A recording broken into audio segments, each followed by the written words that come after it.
Good evening, everyone, and welcome along to WOR Legacy Division. We are here tonight for season number 5. It is round 4 of the championship. It's the Bahrain Grand Prix. My name is James Head. I'm going to be taking to the stream, of course, as always, on this fine Tuesday evening. Currently, alone in the commentary box, Jota is on his way. I've been absolutely promised he will be alongside me in the commentary box very, very soon. Indeed, looks as if we are going to be having a restart already because apparently a couple of drivers could be locked in cockpit cam, which is not great whatsoever. Justin complaining of that as well. But we will have a look at the race results, of course, from the sprint race last week. And it was Rens Thomason, the ET8 man, who came out on top from Flopman in second, a tenth and a half separating the first two, with Rayen in third, Enzo in fourth. All Green ran off the top 5. Then it was Gavano, Luca Rapata, Joe Murphy, Simbarox, and Jesla ran off the top 10. 6.5 seconds in the end, covering the top 10. In terms of the actual feature race as well, these are the results from the feature race, top 15 at least. Joe Murphy out on top from Luca there in second. It was a dominating victory in the end from the fake Irishman. Shizuku Luca Rapata there in second. The PSGL PSF1 champion, of course, in second. Jeslo finishing in third. Very, very good result from his perspective as well. In a real chopping and changing sort of race that we had out on track. Gabor there in fourth, McGeehan in fifth, Lafiti there in sixth, Simbarox in seventh, and Casper, Enzo, and Gavano ran off the top 10. And then we had 14 finishers in the end because Fraser, George Ansel, Quantum, and Flopman were the 14 drivers that finished, of course, out on track. Cockpit cam is currently enabled, so the drivers are going to be leaving the session and we're going to be restarting the lobby. What is it with World Online restart? At least Jota is going to be joining perfectly on time as well, which is always good. But we are going to retire in the lobby, and I believe the settings are just going to be changed. Everything will be all good, and then we'll be all good and rosy and ready to go. Let's have a look then at the grid coming into tonight as well. Haven't got... Actually, no. Let's have a look at the championship standings. That's what you want to have a look at instead. Forgot I had them for a minute there. Team Shazoo out on top on 114 points, with Bunga Racing Team in second on 105. Only a point between themselves and Top Tier Motorsport there in third on 104. And then it's CPI in fourth on 74. Novus Racing Team in fifth on 73. Then Tatum Racing Team TRT in sixth on 60. Team TF10 in seventh on 57. ETA in eighth on 38. Project Visio in ninth on 32. And then 10th position for FRT on 19 points coming into tonight. We're currently waiting on Brando to retire from the session. Hopefully he does that now. Hopefully we'll be all good to go in a very much... I can't even speak. Hopefully, he'll all be good to go in terms of the racing out on track. Let's have a look, though, at the grid coming into tonight, because I see quite a few of you actually mention is Gabor racing there tonight. In fact, he is not. He is not racing here today. It is the pad goat of Mubarak and TCM Allison, the former Team Valorman, of course, in for Top Tier Motorsport. Then, in the EVE team, it is Jordan and Bell Belby. Very, very strong team, I've got to say, and expect Bell Belby to be up there, certainly. Nicole Sauce and Brando in for TRT. Then, for CPI, it is Gatkowski. And then you sign in Urpek, who has done quite well and picked up a podium at EML recently as well. Mateo with three T's on the graphic, alongside Owen there for ET8 and the Aston Martin. Then we have got Tom Roberts and Cameron Dowd. Absolute golden lineup, I've got to say, for Team Shazoo coming into tonight. And then Dan and Simbarox are in for FRT. Very strong lineup again, I think, for FRT. Barack and Damien are in for Team TF10.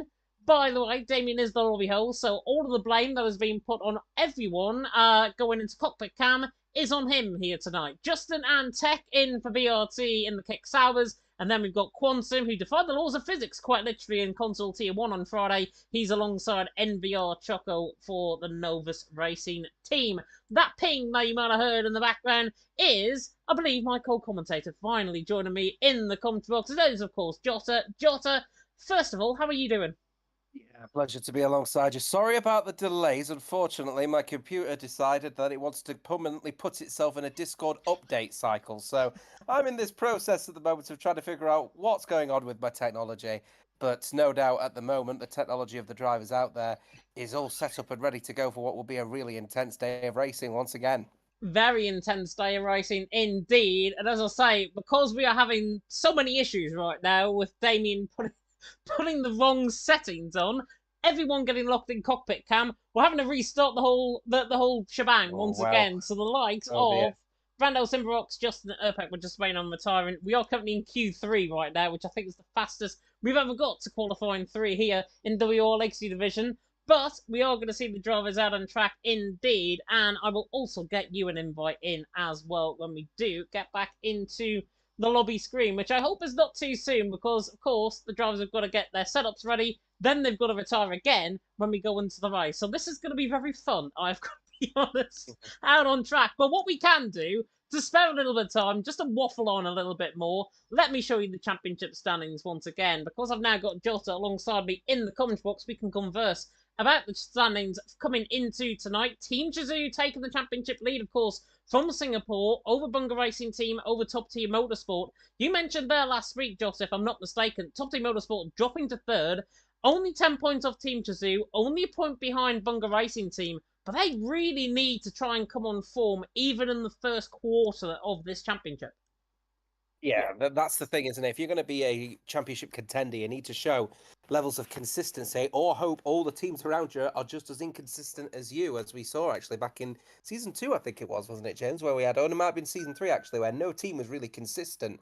But in season 5, the consistency is going to be a massive key in this sort of entire series. And I think the thing is with TTM is they are a team that you wouldn't have considered to be a front runner, and they have really started to find their footing in this championship all of a sudden. And I think some drivers have started to notice that, as we've seen with, I think it was Mubarak who ended up making a step over to TTM. So, these drivers have all decided that TTM is going to be their home. The question is that going to be the start of their front force towards the front? And are they going to find themselves in a more comfortable scenario as the season progresses? Well, Top Tier Motorsport, to be honest, tonight, I think I've got a little bit of a weak lineup. And I will be honest, because I probably am the one right now that is absolutely not going to be enjoying Mubarak returning to the team. Mubarak's obviously returned to TTM. He's obviously taken part for them here tonight. I have a feeling, though, him being off the pace for so long and off this game cycle for so long, I think it's his first race in Legacy Division for quite a while. Mubarak for TTM, Allison for TTM. Allison's a very consistent driver when he gets his act together. Mubarak there for TTM. My fear is, because he's been out of the game cycle so long and because he hasn't really got up to standard compared to the 19 drivers around him, this, I think, is going to be a weak race for TTM, just based on their lineup. I'm not sure if I'm completely reading into that wrong, but from my perspective anyways, Mubarak, Pad Gold, absolute brilliant in PSGL, absolute brilliant in WR Console Tier 1 in the past as well, but TTM, I feel, have got a weak lineup coming into tonight. Yeah, they do, and I'm just revising sort of my standings at the moment as I've just got to quickly mute the things. It seems like people are just might have heard a swear or two there, so if anyone heard that, I do apologise. The Oh, I'm just having a quick look now. Oh, hello. I'm getting All a good? FaceTime call on my end. Sorry. Oh, right, there we are. That's very unusual. Anyway, see, I am not the only one with technical issues, folks. So just say that one on that one. Everyone's getting everything wrong with tech today. Yeah, I'm just revising the lineup myself as well, going through my notes. And you are right in that TTM obviously are fielding Mubarak, I think, probably more as a maybe a keystone. You know what I mean? Like, this is TTM saying straight out of the blocks, Mubarak, we know that he's going to be a front-facing driver. We know that he's going to be towards the front initially, so we're going to field him out straight away. Even though he's been out of the game cycle a little bit, let's see what he's got to produce. I'm also going to be keeping a firm eye on Gatkowski tonight, actually, in CPI, because he's a driver that was, should we say, the one Pablo Montoya of the esports world, I think, perhaps within World last season. Someone who was at the front, but you perhaps wouldn't have expected to be at the front considering the team's dynamic at that exact point. But Gatkowski, it's not been on it in this particular game cycle so far. So it's going to be interesting to see how he does in World tonight in Bahrain. And I'm keeping also a firm eye on Justin as well at BRT. He's a driver, obviously wants to develop, really get in there as well. So I'm hoping to see the Kick Saubers are probably going to be towards the front, maybe in the midfield, I think, this time around. You're probably right about TTM not being towards the front. What is Shazoo going to do, though, with Tom and Cameron? Well, that's what I was just about to come on to, actually. Tom and Cameron, their best lineup, I've got to be honest. Tom Roberts, absolutely in form in recent league races, in PSGL, in WOR, even in EML, where I commentate on a Wednesday. He has been so good for Team Shazoo. Cameron Dowd's absolutely brilliant, I've got to say, in qualifying on Friday night in Japan. Didn't back that up, sadly, in the race. Didn't wrap up the championship. I was furious, of course, he wrapped up the championship then. But Cameron Dowd and Tom, surely they are the ones to beat coming into tonight. I think I would agree, actually. I think there's also a possibility, if you're going to keep an eye out perhaps on other people around, if it's not going to be Team Shazoo at the front, Quantum, I know that he's reasonably good at this circuit as well, so the Hassers might be towards the front in this one. Gatkowski, he might be a little bit off the pace at the moment in this game cycle, but he is good around Bahrain as well, so I'm expecting some good things from him. And I'm going to be obviously keeping a firm eye on Allison. Allison is a driver for TTM who has really, really flexed his muscles and shown what he is making himself of in this championship, so he's going to be fun to watch. But if it's not going to be Team Shazoo, surely the favourite in this one has got to be Novus. Yeah, definitely so, indeed. Alpha Master Bookie there in the chat. I don't know, I'm not going to read it in Italian, but I don't know what that comment is. Thank you so much, though, for commenting in anyways. But finally, we can bring you some action out on track. Thank God for that. Q1 is about to begin here in WOR Legacy Division, and we are going into tonight with 20 drivers about to do battle around the Bahrain Grand Prix circuit, around the Sakhir International Circuit. First introduced, of course, in Formula 1 in 2004, Michael Schumacher, remember, on the old layout, the long layout, the big loop that they used to do, back in the olden days, back in 2004. Yes, that was 20 years ago, but really, God, OBS is disconnecting. What is going on here?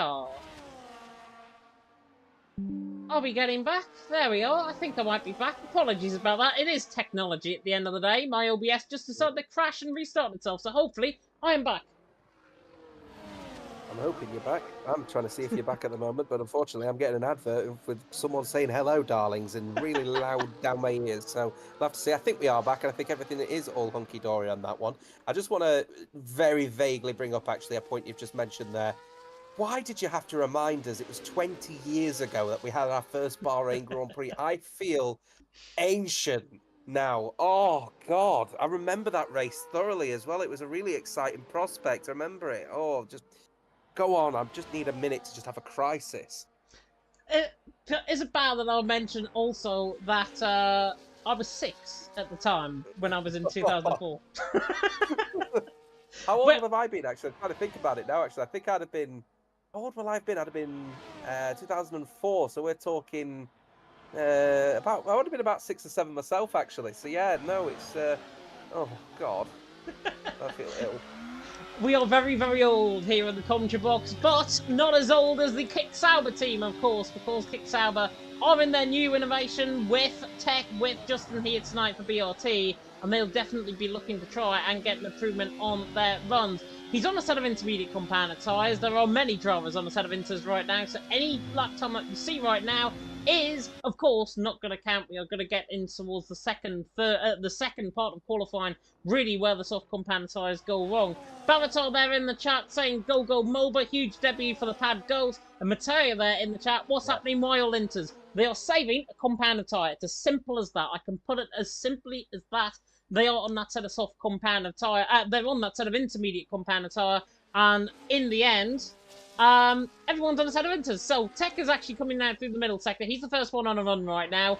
These lap times probably around about my range, I've got to be honest, around here in Bahrain. 107.2 in the middle sector. But Tech looking to try and do the Techers here tonight for BRT. Oh, wow. Tech doing the Techers. I like that one. Going through the right-hander, though, is Moby at the moment. And it's nice to see that name, Mubarak, back in the fold as well, actually. It's felt a little bit weird without him in the fold as he now goes through the right-hander, and he's going to be setting, I think, the first of the few laps here. Tech comes across the line. Big thanks to him for sending a last-minute invite out for me, by the way, as both of the BRT boys setting the initial lap times, exactly the same lap time, actually, of a 29.282, but Mubarak just a little bit faster with that 29.214. Not a lot to go by. These are the inappropriate tyres considering the bone-dry desert, but again, maybe a first little instant, maybe, of Mubarak trying to show his pace initially. Yeah, definitely. Sort of Belbovi on the run toward the line. Expect him to be up there in dry compound running, and he's there in 7th position, 29.640. Urpek on the run toward the line, I think, is with CPI. He's coming through the right hand of there, turn number 13, in towards turn 14 and 15. Plenty of Italians, I've got to be honest, there in the chat. I'm loving the Italian energy that we are getting right now. The whole of pizza, pasta, and everything else that has gone. Of course, Monza and Imola to go here in Formula One. Urpek, speaking of which, he's Italian. On the run to the line, a 130.5 and down at the bottom of the bunch right now. So pretty much a sour grape, I've got to be honest, out on track right now from Urpek. That's bad. 130.597. But Mubarak out on top. Tekken just in there in third. Pad Gold, Mubarak, has been given his nickname throughout the entirety of sim racing in the last 2 or 3 years. Mubarak is coming back, obviously, into the TTM fold. Obviously, we all saw what happened with Tez drinking the TTM Cup and everything like that in his announcement video. But currently out on top, I know it's intermediate running, but is he back where he belongs at top?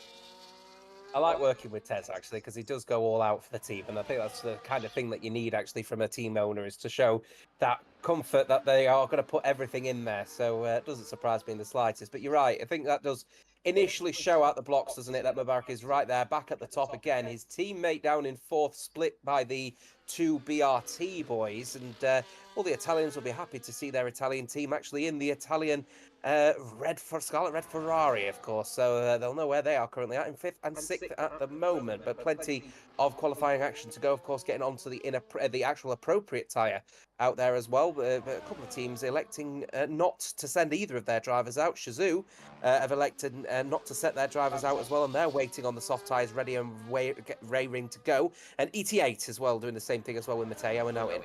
Yeah, Matteo, Effect now coming in the pit lane. Everyone will be on a set of soft compound tyre. That is the Red Wall tyre.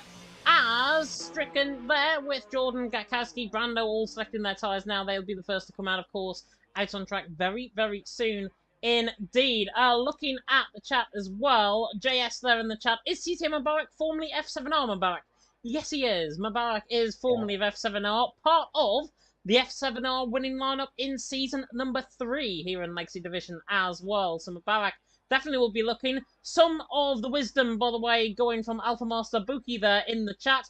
I have a dream that my 4 little children will one day live in a nation where they will not be judged by the colour of their skin, but by the content of their character. Never thought I'd be saying that tonight. From a Martin Luther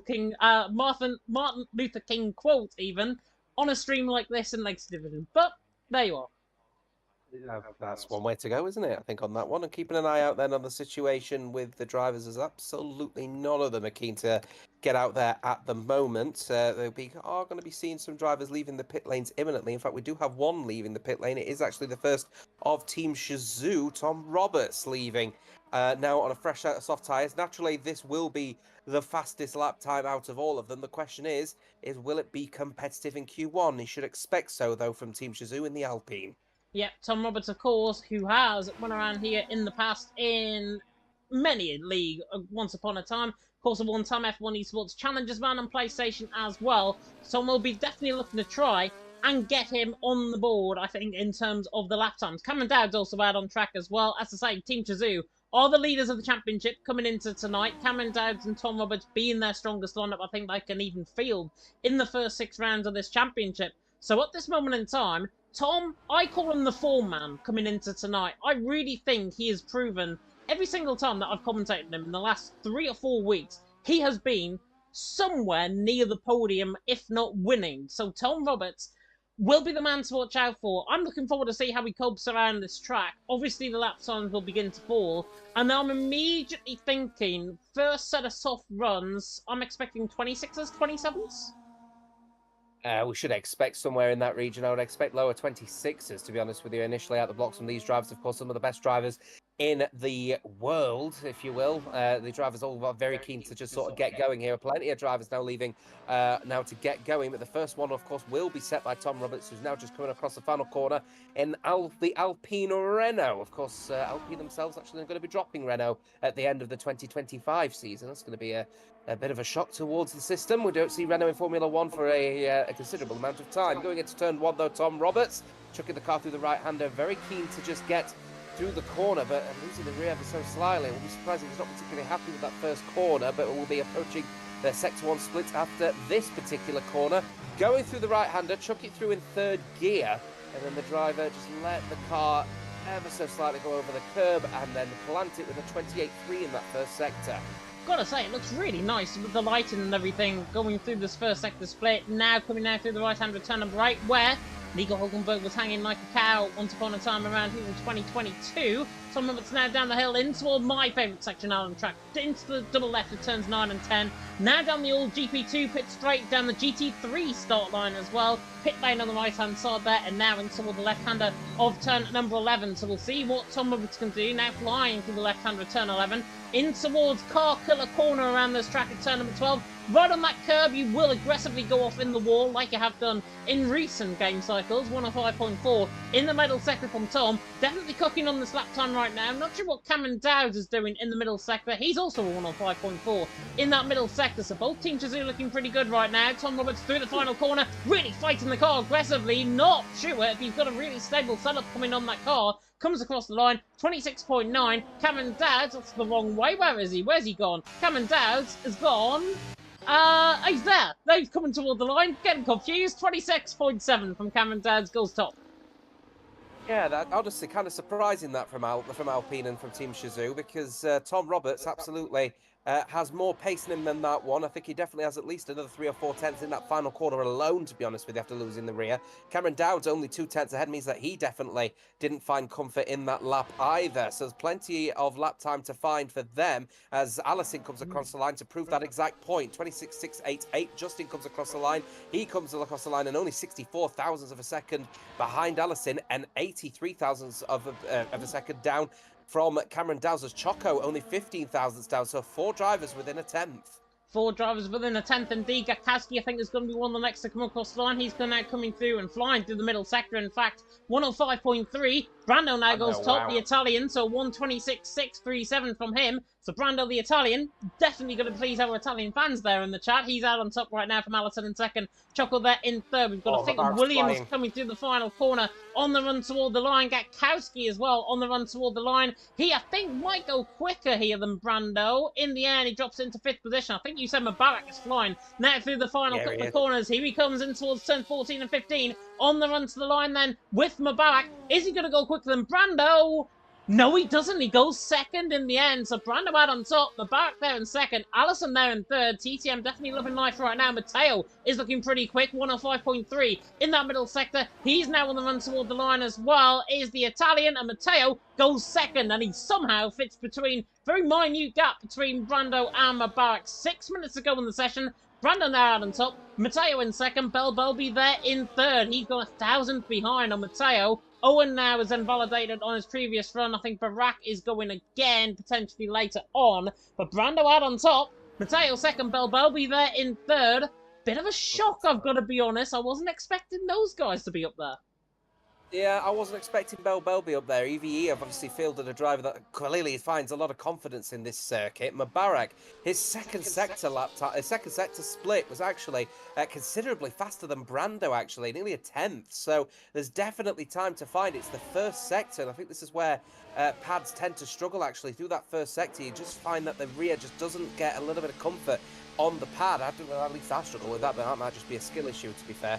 But Mubarak then a little bit further down on Belby, who's only 1,000th behind on Matteo. But TRT leading the way initially out of the blocks, but still drivers yet to set initial lap times here. Dan dives into the pit lane, still with only his 29.7 intermediate lap time. And Quantum, a driver that I said also want to keep an eye out on, struggling a little bit, also with only the intermediate lap time. Barak, he comes in as well for RB, and he won't get a lap time initially out the blocks for TF10 team. And I think another one as well, Owen, still without a lap time himself as well. Yeah, Owen invalidated on his run. I think coming through the first sector, invalidated back into the pit lane. So he's done a lap time right now. CPI Jordan, who was on a lap time, on an out lap right now in the Mercedes, of course, joining EVE as recently as the weekend. So he's now alongside Belby, of course, for Team Avisio coming into the rest of the season. Former CPI man. I have seen him race under the CPI flag at EML this season as well. He's done pretty well there. Picked up a good points haul for CPI when he was still in that team.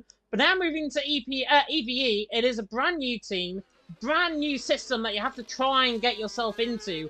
Is Jordan going to fit into that system? And if so, where do we expect him to be on this field? I personally think he's going to be around Nicole Sauce, Damien, Simbarox, that sort of area. Yeah, EVE, the Maltese team as well, obviously started up this year, as you rightfully point out. Brando retires from the session. He's happy with his lap time as well. Urpek flying in the second sector as well. Yeah, he is looking quick, actually. I was just about to mention that for the Cedar Phoenix Igniters. I said keep an eye on Gatkowski in this one. 10,000. Oh, it's a big tank slapper. Very well caught, especially to keep it within touching distance as well. Very well held from Urpek, but he elects not to even bother with that lap time. He comes into the pit lane. He's got a very short amount of time to get another set of boots on and get back out there. So he's got to keep a firm eye on the time here, because I think he might struggle if he takes his time. 3 minutes, I think he'll be fine, to be honest. Out on track. The top 5 have now retired. CPR Jordan coming through the first sector split, 28.2 in that first sector, 8 tenths up, and definitely will be improving, I'm sure, as the lap goes on. Justin feels like he's done enough. Choco might feel like he's done enough as well. The likes of Tom Roberts in trouble. The likes of Simbarox right now in trouble as well. The likes of Quantum even in trouble. And Barak and Urfak still yet to get lap times in further down the field, as now he comes through. Left-hander turn number 10 does the speed of CPR Jordan, now into the left-hander of turn number 11. Is he going to produce a Scandi flick potentially on this lap time, or is it just going to be absolutely nailed down to the ground and nailed to the floor, coming out through the middle sector? It is indeed coming through the middle sector. Jordan through the middle sector, 105.3, so he's well up there, maybe around 26.7 range, I think, here right now for the Swede, as he now comes down the hill in towards turn 14 and 15. We'll try and see what his lap time is going to be very soon. We have got outlaps, of course. Cameron Dowds, Tech, Tom Roberts, clearly not improving. Jordan might not improve either, because that was a very heavy curve coming through the right-hander of turn 14 on the run to the line. 27.2. Jordan is in the danger zone. Yeah, he absolutely is in the danger zone. That is massively off the pace. And EVE needs to have a little bit more concentration on him, because obviously his the first driver, Bell Belby, flying high at the moment. Quantum should be at least within the top 10, I would expect, in this track. So he is just coming around now, getting on with his lap as he comes through the first sector split. Obviously 9 tenths up on his fastest lap, but that was on the intermediate tyre. But within the close proximity of, I believe, to be Tom Roberts on this occasion. So still within Team Shazoo's kind of pace. Oh, very well taken, though, through the right-hander. And then coming through an easy corner, easy to lock up here. Locks up ever so slightly, misses the apex ever so slightly. But Quantum's still looking a little bit more comfortable in that second sector split. I think Jordan's in trouble, you know. Yeah, Jordan definitely looks in trouble. I don't think he can go again unless he's got enough fuel in that car. Quantum, however, though, looking to try and prove that Quantum really does have physics. Coming through the middle sector and now into the right-hander of turn number 12. And a 105.3 there from the Hassman for TTM. Now coming through the final couple of corners. Choco there down in 6th position. Sorry, he's not in TTM. I'm getting used to them being in the Hass. Quantum now coming down in towards the MVR even. Down in toward the right-hander now, turn number 14 and 15. Quantum on the run toward the line. Is he going to try and improve on this lap time? Should be around about a 26.8, I think. Oh, 26.7. Very close indeed, but Quantum did improve. I think that's enough. Cameron Dowds is improving. Tom improving as well in the middle sector, but he's improving very minimally. 500s up from Tom in that middle sector, 105.3, as he's now in toward the right-hander of turn number 14 and 15 very shortly indeed. Can the Brit try and improve on his lap time? Have got another man coming around them through the middle sector and into the final sector now in behind him as well. But Tom, on the run to the line for the Alpine, goes 4th in the end, so he's definitely saved. Cameron Dowds now through the final couple of corners needs to try and find something big in the final sector. Can the Flying Scotsman 2.0 get now on the run to the line to get into Q2? Oh yes, he does, and he outperforms his teammate as well. Very good lap time from Cameron. Quantum obviously down on his lap time. Tech now on the run to the line. He goes and stays 12th, so he might be in trouble. Damien on the run to the line as well. VRB, and he goes 13th in the end. Simbarox is down. Simbarox the one in trouble potentially. Urpek also on a lap. Barak on a lap. Owen on a lap as well. Barak on a 105.3. Now coming through the right-hander of turn 15. On the run to the line for Barak. Surely going to be safe. And he goes 12th. He's just about safe, I think. Urpek now going to be one of the next to come across the line. FRT down through the middle sectors. Purple. But Brando from Matteo from Bell Belby. Currently your top 3. Cameron Dowds and Tom 4th and 5th. Urpek now the Italian through the final corner. Yeah. On the run to the line. Is this an improvement from the CPI man? Yes, it is. He goes 12th. And in the end, the Coal Sauce is knocked out. Simbarox is knocked out, as is Jordan. Dan now through the final corner for FRT. On the run to the line. hasn't done enough, I'm afraid, and I think Gatkowski is on a lap as well. He's about to come across the line. Oh, and he goes even quicker. 26.613 from the pole. That is Gatkowski out on top. Brando in second, Mateo there in third, but out of qualifying Jota,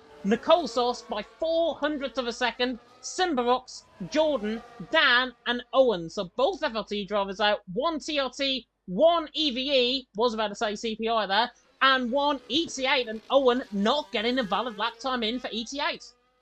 Yeah, disappointing that from Owen, and actually TF10 team will be happy that they've just managed to sneak 2 in, but that will be a bit of a wake-up call, especially for Barak. He should be in the top 10. Quantum should be in the top 10 as well. Urpek, I would argue, should also be in the top 10, but a couple of critical mistakes from all three of those drivers has led to some pretty shoddy lap times, you'd have to say, from them. But also, not to discredit the drivers out there at the moment, never mind 4 drivers within a 10th, 4 drivers within 100th. We've got 4 drivers in the 26.67s. That's just impeccable at the moment how close it is out there. And that is going to make for a very feisty Q3, but we need to decide the 10 that will go through.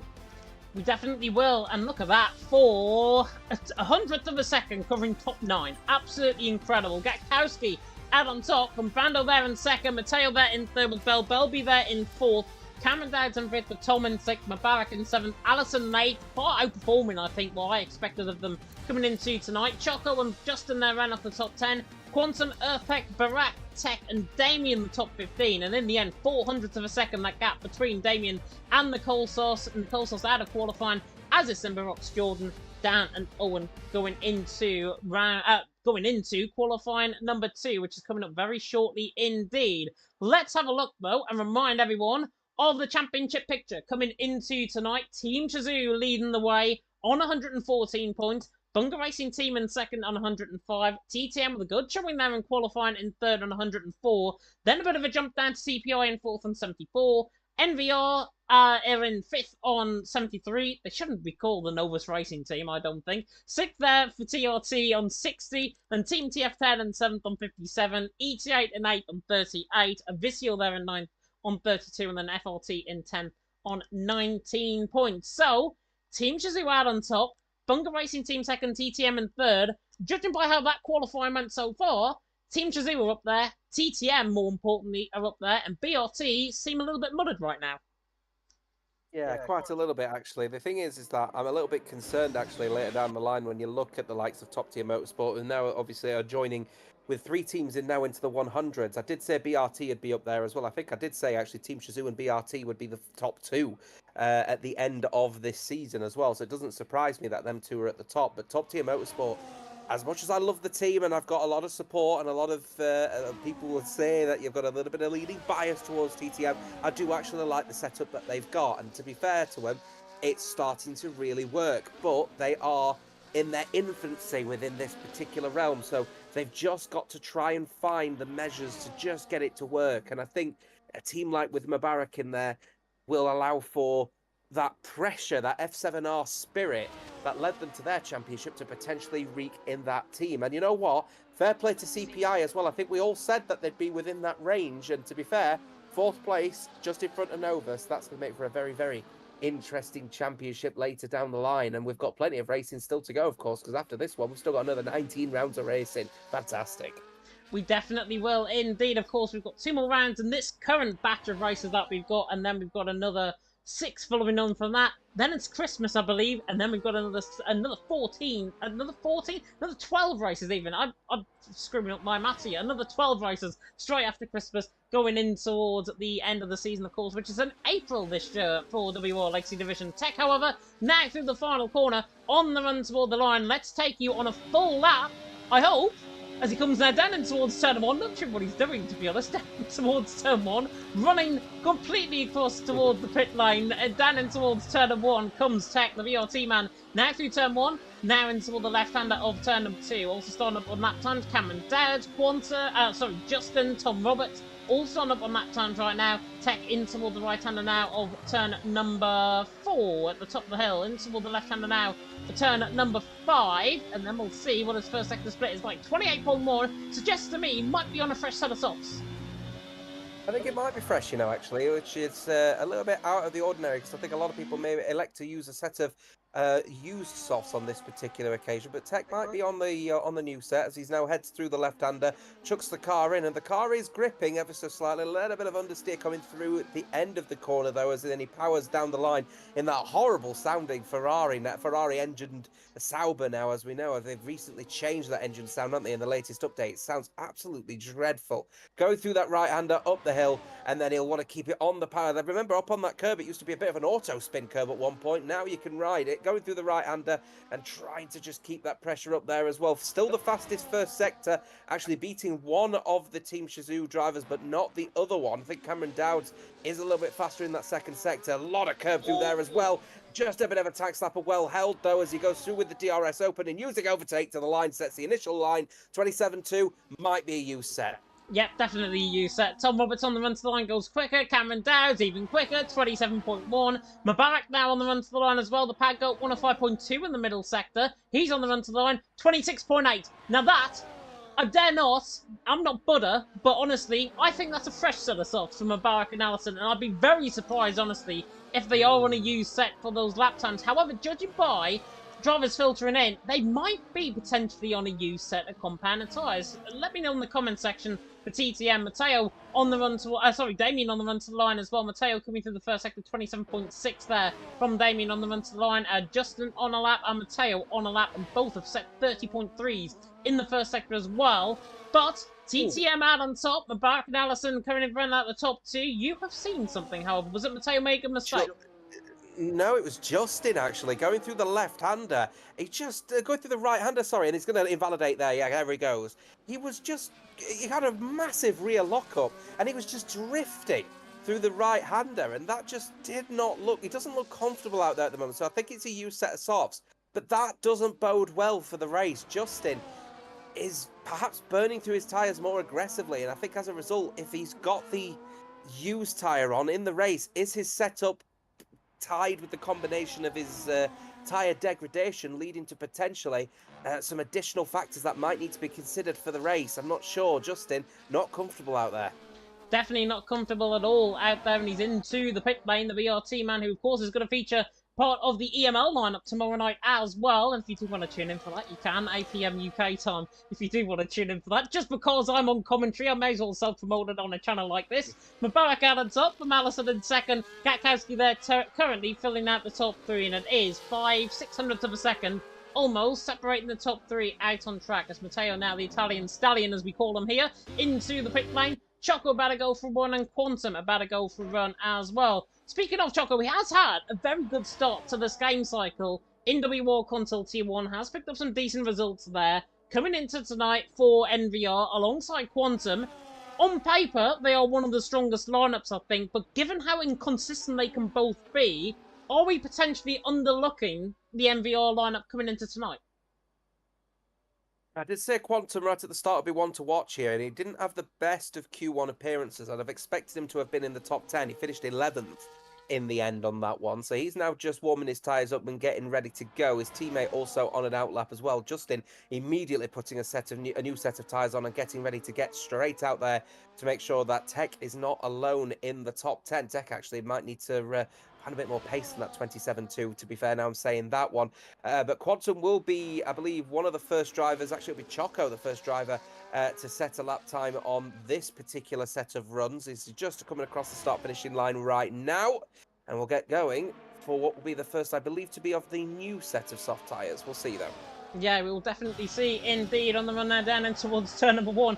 Babatar in the chat. Choco was awful. Not going to drive a Babatar as soon as he possibly can. I'd love to see you try Babatar here in WR Legacy Division. Choco on the run up the hill and towards turn number 4. We'll see what the NVR man can do into the right-hander now of turn number 4, and then into the left-hander of turn number 5. And this should be 28 flat, might be a U set, definitely going to be a scrub set now, because he catches the curve through the right-hander there of turn number 5, now through the right-hander there of turn number 6, and Choco is all over the shop, coming quite literally through the right-hander there of turn number 8, now in toward the double left of turns 9 and 10, Quantum on a lap, Barak on a lap as well. Watch out for the Spaniard in the first sector, but Choco in now toward the left-hander of turn number 11 is all over the shop, I've got to be honest on this lap. Yeah, he's not looking comfortable out there at the moment off the back of Bavatar's comment, actually. I think he's a common name in this community, actually, isn't he? Someone who has been known for making comments about other people as well. Just one question for you. Who asked? Bavatar. We'll just keep an eye on that. Choco is going to be approaching now the final couple of corners now, and I think this is going to be a critical section now for Novus Racing. If this is a used set of soft tyres, you know, obviously they've got them to burn, but I don't think this was the cleanest of laps from Choco. He'll come across the line. It wasn't clean, but it was certainly the fastest. 26.5 initially out the blocks. Quantum coming across the line as well, losing the rear ever so slightly. I do think these were new set of tyres then, but again, it wasn't very clean. So perhaps time to find 26.7 for Quantum. So we were saying it didn't look very clean, but it was pretty quick. And now Barack is actually going quicker than Choco right now. 105 flat in that middle sector. Choco was a 105.1, I believe. So now Barack through the final couple of corners on the run toward the line. This long drag toward the line for Barack. And he does go quicker with a 26.4. Nice and comfortable. I've got to say ahead of Choco there in second. Quantum there in third. Allison 2.5 tenths up in the first sector from Allison. Definitely a one-to watch on board with right now. The Dutchman in toward the right hander now, turning right. Of course, the WOR, the former F1 Esports Challengers man on Xbox. Uppbeat now going quickest though, 26.3. Allison, I think though, given how he's going to improve, I think, in this middle sector and in this final sector, he is looking really good right now for 26.2, 26.1, around about that sort of area. We'll see though if my thinking and my thoughts potentially in this middle and final sectors are definitely here to stay. As Allison kind of comes in toward the middle sector, should be around a 105. Yeah, 105 flat in that middle sector. Quicker than Barack, quicker than Choco. Should definitely be up there amongst this. Could be a 26.2 coming in here right now for the Allison. We could call them that. Now in towards turn 14 and 15, on the run toward the line with the Dutchman, and we'll see what his lap time is going to be. It's Uppbeat out on top, Barack in second, but I don't think it's for long because there he goes to the top. Allison in the end, 26.3. What is Mubarak doing, however? He's 2 tenths up, 27.9 in the first sector. Middle sector split coming in from Mubarak, and he's a 104.9, so Mubarak's going even quicker than his teammate. Yeah, I think maybe a 26.2 on the way here as he's just coming across the final couple of corners, but keeping an eye on his lap, actually. I still think he's got a little bit more pace left in that car as well, because he actually went round the corner, I think, significantly slower than perhaps he probably could have done here. So here he comes then. Gatkowski, 5th fastest, 26.462. Here comes Mubarak, 26.276. Just call me Mystic James. You stealing my title, quite literally. You could have it for now. Tom Roberts there down 5 tenths in the first sector. He is backed off his lap. I think everyone else has backed off their lap right now. Was that Belby 7 tenths down? Yes, it was. Thought it'd be 7 tenths up for a second there. Belby there down in 12th position. But the second runs are in. Mubarak out on top. Allison there in second. Uppbeat there in third. TTM 1-2. What did I say, by the way, at the start of this stream? I said TTM potentially fielding one of their weakest lineups. Right now, I think Tez is going to down that pint down my face in about 4 minutes' time if TTM are top in the session, because Mubarak and Allison currently filling out the top 2 positions. Commentators can be wrong at the end of the day, guys. Well, Uppbeat, I think, was the one I was surprised was not really in it in Q1, and he's immediately shut that one down by going 3rd fastest for CPI, and Gatkowski in 6th place as well. And he's only just, yeah, he's a few positions down, and that's kind of critical when you want to try and get through to Q3, but he's only, when you look at the time, about 1.5 tenths down on his teammate, and I think that might be an opportunity potentially for Gatkowski, because I think his fastest lap time was actually on a 1 lap old soft tyre as well. So there's definitely a little bit more pace to find in that one. Matteo only in 8th is probably the biggest shock for me as well. And Quantum, again, just outside of the top 10. More pace to find, but the critical one for me, by far, is the team 2nd place in the championship. Tech and Justin, 14th and 15th place respectively. Tech on a used set of soft tyres. Justin hasn't even set a lap. Yeah, definitely not indeed. Looking through the chat as well, ETA currently, and out of the qualifying, didn't get a valid lap time in, down in P20, he'll be starting the race. The other ETA man, Arunk, as I'm going to call him, Mateo, they're down in 8th position, 26.621. He is ahead of Tom Roberts, which I think will fill him up with a bit of confidence, but Mateo's weakness, as always in qualifying on this game cycle, in the race, he is much better. So do not be surprised if Mateo gets knocked out in Q2 and he's right there at the top in the race even. Definitely looking forward to seeing how he will get on, of course, in the race. Uppbeat retiring, Barak retiring. Allison will probably do the same as well with 2.5 minutes to go on the clock. Harry Jenner asking where is Typical there in the chat as well. Typical's probably sweating himself at the gym, I would think, getting his 20 kg bicep curls, I think he was doing on the last video that I saw him produce. But Barak, no out on top, Allison in second, then Uppbeat there in third position. But Quantum, now about to start on his lap time. Big qualifying session needed for MVR. Currently 7th. Currently with one driver in the drop zone. Quantum down in towards turn 1. Yeah, just while he's obviously doing his 20-kilogram leg curls at the moment. I think everyone is down at the TTM pub sipping top-tier martini at the moment. It's absolutely flying high in the top. But Allison has elected to go out again. So he wants to just get a little bit more pace. TTM trust him not to bin it. So we'll see what Allison can do. Can it be Ali win and take the top step off of Mubarak, I wonder? Plenty of people just about to get started on laps at the moment. Quantum on a lap. Tech just starting. Cameron Dow's just going into turn 1 as well. Shazoo, I've got one driver out of qualifying as it stands in Cameron Dow's. You wouldn't expect Cameron Dow's to be down here. Definitely not. Cameron Dow's down in 13th position. Quantum, however, did improve in the first sector. 28 flat, absolutely dead on to the 1,000th of a second. Now coming through this middle sector, Quantum definitely looking to try and get out of the drop zone. Needs a 26.5, I think, to be safe. Middle sector, does it prove it right now? 105 flat, a 10.5 up, and definitely online with where I expect him to go. To the likes of Gatkowski, Choco, would not be surprised if he fits in between them both right now, coming in toward the right-hander of turn number 15. We'll go on board with Cameron Dowds very soon indeed. 27.1, currently his personal best, but Quantum now flying out of the final corner on the run to the line. Much neater run from Quantum. Proven. Goal 6, right in between Brando and Gatkowski in the end. Even quicker than what I expected. Tom Roberts improving. Cameron Dowds, though, improving. A 10.5 up in the first sector. Middle sector split. 2.5 tenths up, but a 105.4 from Cameron Dowds. Is he on a used set of tyres? I think he might be. Might be. So he thinks he's comfortable enough to get through on a used set of tyres and not leave him with the extra set just in case. Here he comes. I'm just keeping an eye out at the moment on Justin at the moment. He's having an absolute stinker of a lap at the moment, and it's the last thing. And Tech only goes 11th fastest as well. Wow. So they're definitely losing one driver. And Cameron Dowds is out. Cameron Dowds is out of qualifying for Team Chazoo. 26.701. That risk, potentially, if that was a used set, that was a dire lap time. If that was a fresh set, that was even worse. Cameron Dowds, down in 13th position.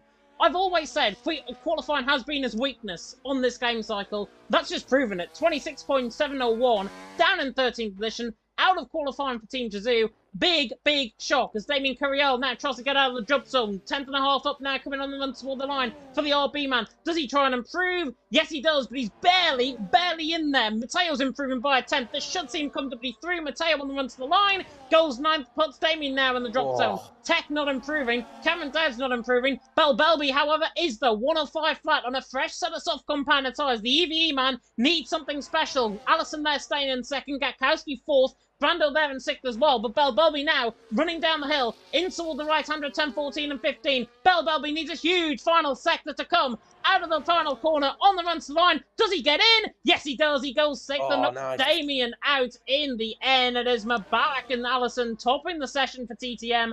2,000th of a second in the end, separating them both. Uppbeat in 3rd, Gatkowski in 4th. I honestly never thought I'd say this. TTM versus CPI for pole. Yeah, potentially. That could be a good thing, couldn't it? Having them two towards the front. We would expect at this point that TTM is definitely going to be on their way to potentially snagging a pole position. They need this, especially after losing the championship lead. However, CPI towards the front is certainly going to be something that needs to be considered, because that is the pace that we would expect, especially from Uppbeat. I did say it was kind of surprising to see Uppbeat outside of really the top 10 in Q1. Now he's showing where his pace is. So let's see where that's coming from. And also, never discredit Belby, because now he's looking like he could be someone that could mix things up on the grid, be within the top 6 maybe. And that could really mess up the long-term complications maybe of the likes of Novus Racing, who want to try and get in there. TRT maybe with Brando. This is going to be a little bit of a fun Q3, I think. It definitely is. Definitely think that Jota was possibly walking up the stairs there when he was delivering that because of his chopping and Yeah, you changing. nailed it. uh, Absolutely nailed it. You want to be perfectly candid with you? I may have accidentally locked out my partner. oh god. It's a different question on that one. I've just had to resolve that. Well, speaking of locking out the front row of the grid currently from Mubarak and Allison, currently filling out the first two positions. Erpek there in third with Garkowski there in fourth. Barak there in fifth with Belbelby there in sixth. Brando in seventh. Quantum there in eighth. Choco in ninth. And Mateo ran off the top 10. Saw Bavatar's comment there about Mateo just squeaking it through. He's a tenth and a half clear nearly a Damien, so I wouldn't have been worried at all if I was in Mateo's shoes there. In P10 has got a good shot potentially of getting a good result from ET8. Of course, remember, Owen further down the field in P20 will be starting the race from there. So it's definitely going to be an interesting one, I think, coming into Q3. And speaking of Q3, we're about to go under the lights. Will then be another duel in the desert crown here tonight in Bahrain. Let's find out as we go into Q3. TTM and CPI, it seems on the face of it, between them two teams, coming into the session, I'm immediately not going to ask Jota for prediction. I'm immediately going to throw myself under the bus and say Mubarak's going to be on pole, but only by 100th of a second. You see, you're making it defined here. And you're going in this conversation and saying, "Oh, it's going to be a flat-out pole position shootout between TTM and CPI." So I'm going to put my money on Mateo. No. The bottom line is it's definitely going to be between them two, isn't it? I think. Oh, you're right. It will be close between them two, but I really can't discredit Erpek. There's more pace in him than that, and I've watched his Q2, his fastest Q2 lap time. He had more pace in him, but so did Mubarak. Oh, this is close. You're right in saying it'd be Mubarak. You're right in saying it'd probably be TTM.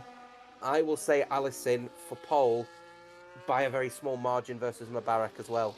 But I think Erpek's going to be really close. I think Erpek is going to be very close. I wouldn't discount Gatkowski out of this either. Gatkowski was only, 700th of a second behind them going out of Yeah, Q2? something like that. I think potentially he could be one to watch out for, but I love it how I said at the start of the stream, TTM will be fielding one of their weaker lineups, and they've ended up 1-2 in qualifying, and now I'm putting Mubarak for qualifying in pole position. I change quite literally in the space of about half an hour, so do not be surprised if I change again in terms of my prediction. Mubarak, though, out on top in Q2. Whether or not he is on top in Q3 and whether or not TTM are on top in Q3 remains to be seen. He is the first man out on track, which is very good because I can get to run through a lap time with Mubarak now coming to the right hand of turn number 13. And Nordic Ninja saying in the chat, is Mubarak on pad? Of course he is. He wouldn't be on a wheel now, would he? He's down there in down there in P10 right now, but about to go P1 right now in terms of this lap time. Coming through the right hand of 14 and 15. Let's run and board a lap with TTM Mubarak. Oh, how I've missed this. Down and towards the right hander now of turn number 1, this long, nearly kilometre straight that there is here at the Sakia International Circuit, bearing down in towards turn number 1, 196 mile an hour, carried into the braking zone, nearly locks up, nearly goes a little bit too deep there through turn 1, nicely neat and tidy through turn 2, gets right on the curb through turn number 3, and up the hill in toward the right-hander of turn number 4. So we'll see what Mubarak will do in this first sector split. Expect them to be on a used set, I would imagine, in this early stage of qualifying. Mubarak in the first sector, 28 flat. Yeah, I think he is on a used set of compound tire. Now coming through the right hand of 6 and 7, in towards now the right hand return and right to Mubarak.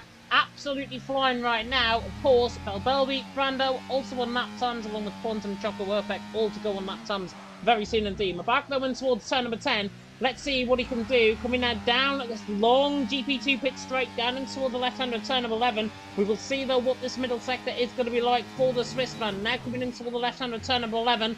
Is he on a used set? Is he on a fresh set? Judging by how he snapped there, possibly on a used set. Now through the right hander of turn number 12. Middle sector split. 104.8, which second guesses me slightly. Mubarak now coming through the right hander of turn 13, running down the hill in towards turn 14 and 15. Let's see what he can do. In toward the right hander of turn 14 and 15. Nicknamed the pad goal. Trying to prove that now. That pad grip really do have hacks around here in Bahrain. Mubarak now on the run to the line. 26.2. Good lap time to start off the session. Yeah, no, pretty good. Good way to start off the session as well with a 26.2, 26.5 for Brando, keeping an eye on Belbelby on new set soft tyres as well. Pretty competitive first sector. Second sector's off, but third sector's blistering. 26.3 initially out the blocks for him as well, which is really good stuff. Urpek just starting on a lap, though, as is Gatkowski as well as Quantum. So keep an eye on Urpek. He's just about to do his first sector split. Those soft tyres are looking considerably dull, though, so I think these are going to be used as well. Comes across 27.9. He's faster than Mubarak. He is faster than Mubarak. Fastest out of the first sector out of everyone. The game doesn't lie this time. Coming through. Oh, he gets caught on the left-hand curve. Through the right-hand return and brake. That's going to lose him time all the way up through this part of the section on track. Into the double left-hand returns 9 and 10. We'll see what Urpek can do, but I have a feeling he might be down in this middle sector. He's looking good coming out of turn number 10. Into the left-hand return of 11. Let's see what he can do though out on track. Cobb there in the chat. How can you commentate so many races and assume they're on a new set of tyres? We are mystic commentators, quite literally, in this in the commentary box here.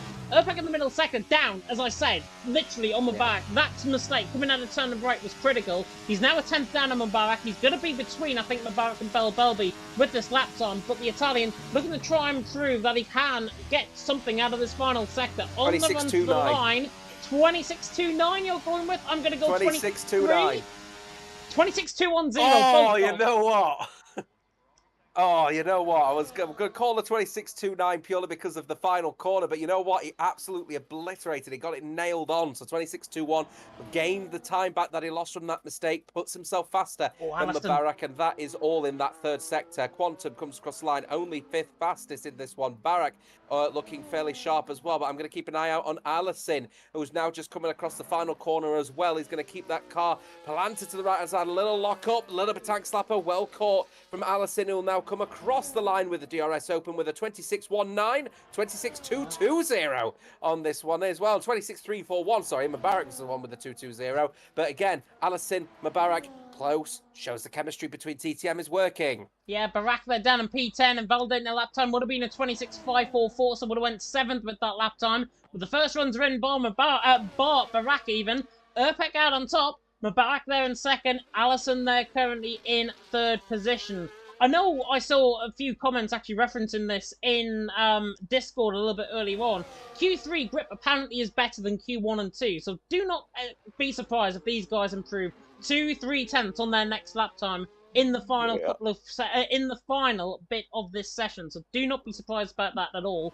Urpek though out on top, Barak there in second, Allison currently filling out the top 3 positions, and it is definitely going to be an interesting one with 5.5 minutes to go.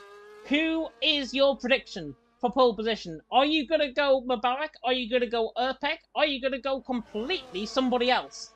And right now, I'm immediately drawn to the likes of Allison, Belbelby as potential outsiders. Matteo there getting with a good lap time as well. Obviously not going to be, I don't think, pole position standard, but he could try and be up there in the top 5. But whether or not we get to see these drivers improving remains to be seen. But Urpek, Mubarak, Allison, the top 3.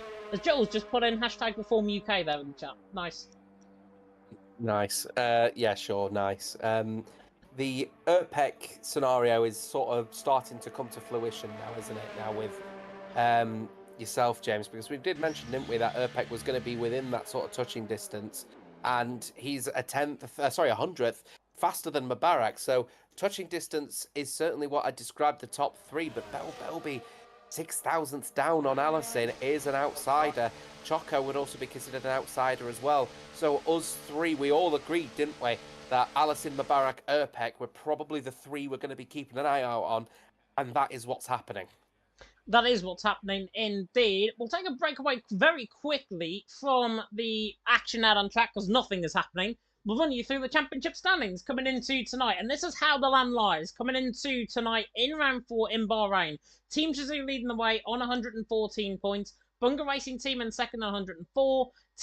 Top Team Motorsport even. I was about to say Team Shazoo again there. Top Team Motorsport in third on 104. CPI in fourth on 74. Then Novus in fifth on 73. TRT in sixth on 60. Team TF10 in seventh on 57. ET8 in 8th on 38, Project Avisio there in 9th on 32, and then FRT there down in 10th position on 19 points, possibly where they belong right now at this stage of the season. Throwing a little bit of FRT shade in there, why not? Team Shazoo the lad on top, 9 points over BRT, Top of Team Motorsport 10 points behind them, very close in the top 3, but this is a big advantage potentially for TTM, CPI, who are the favourites in this qualifying session, to try and get something out of it.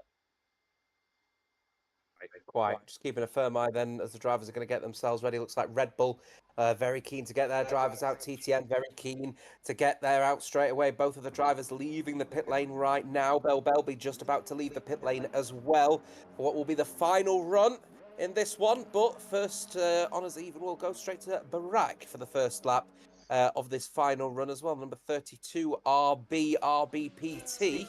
Just going through the right-hander of turn 4, and he'll be warming his tyres up. Fresh set of softs, shiny and ready and raring to go to set himself, hopefully, somewhere a little bit higher than 10th. Interesting comment, by the way, in the comment section from Alpha Master, saying, how's the pad go? He's behind a guy who was having an aperitif up until 10 minutes before the race. Not sure where we got that information from, but Urpek, if it's true, he's currently driving drunk, and he's currently out on top and outperforming the Padgo around here in Bahrain. And that takes skill, I've got to say, out on track. It's Urpek out on top, Mubarak there in second, Allison there in third. Barak there was about to go for his next run. And the RB, this whole RB in this qualifying session has got to find something. The Spaniard is normally up there in qualifying around here in Bahrain.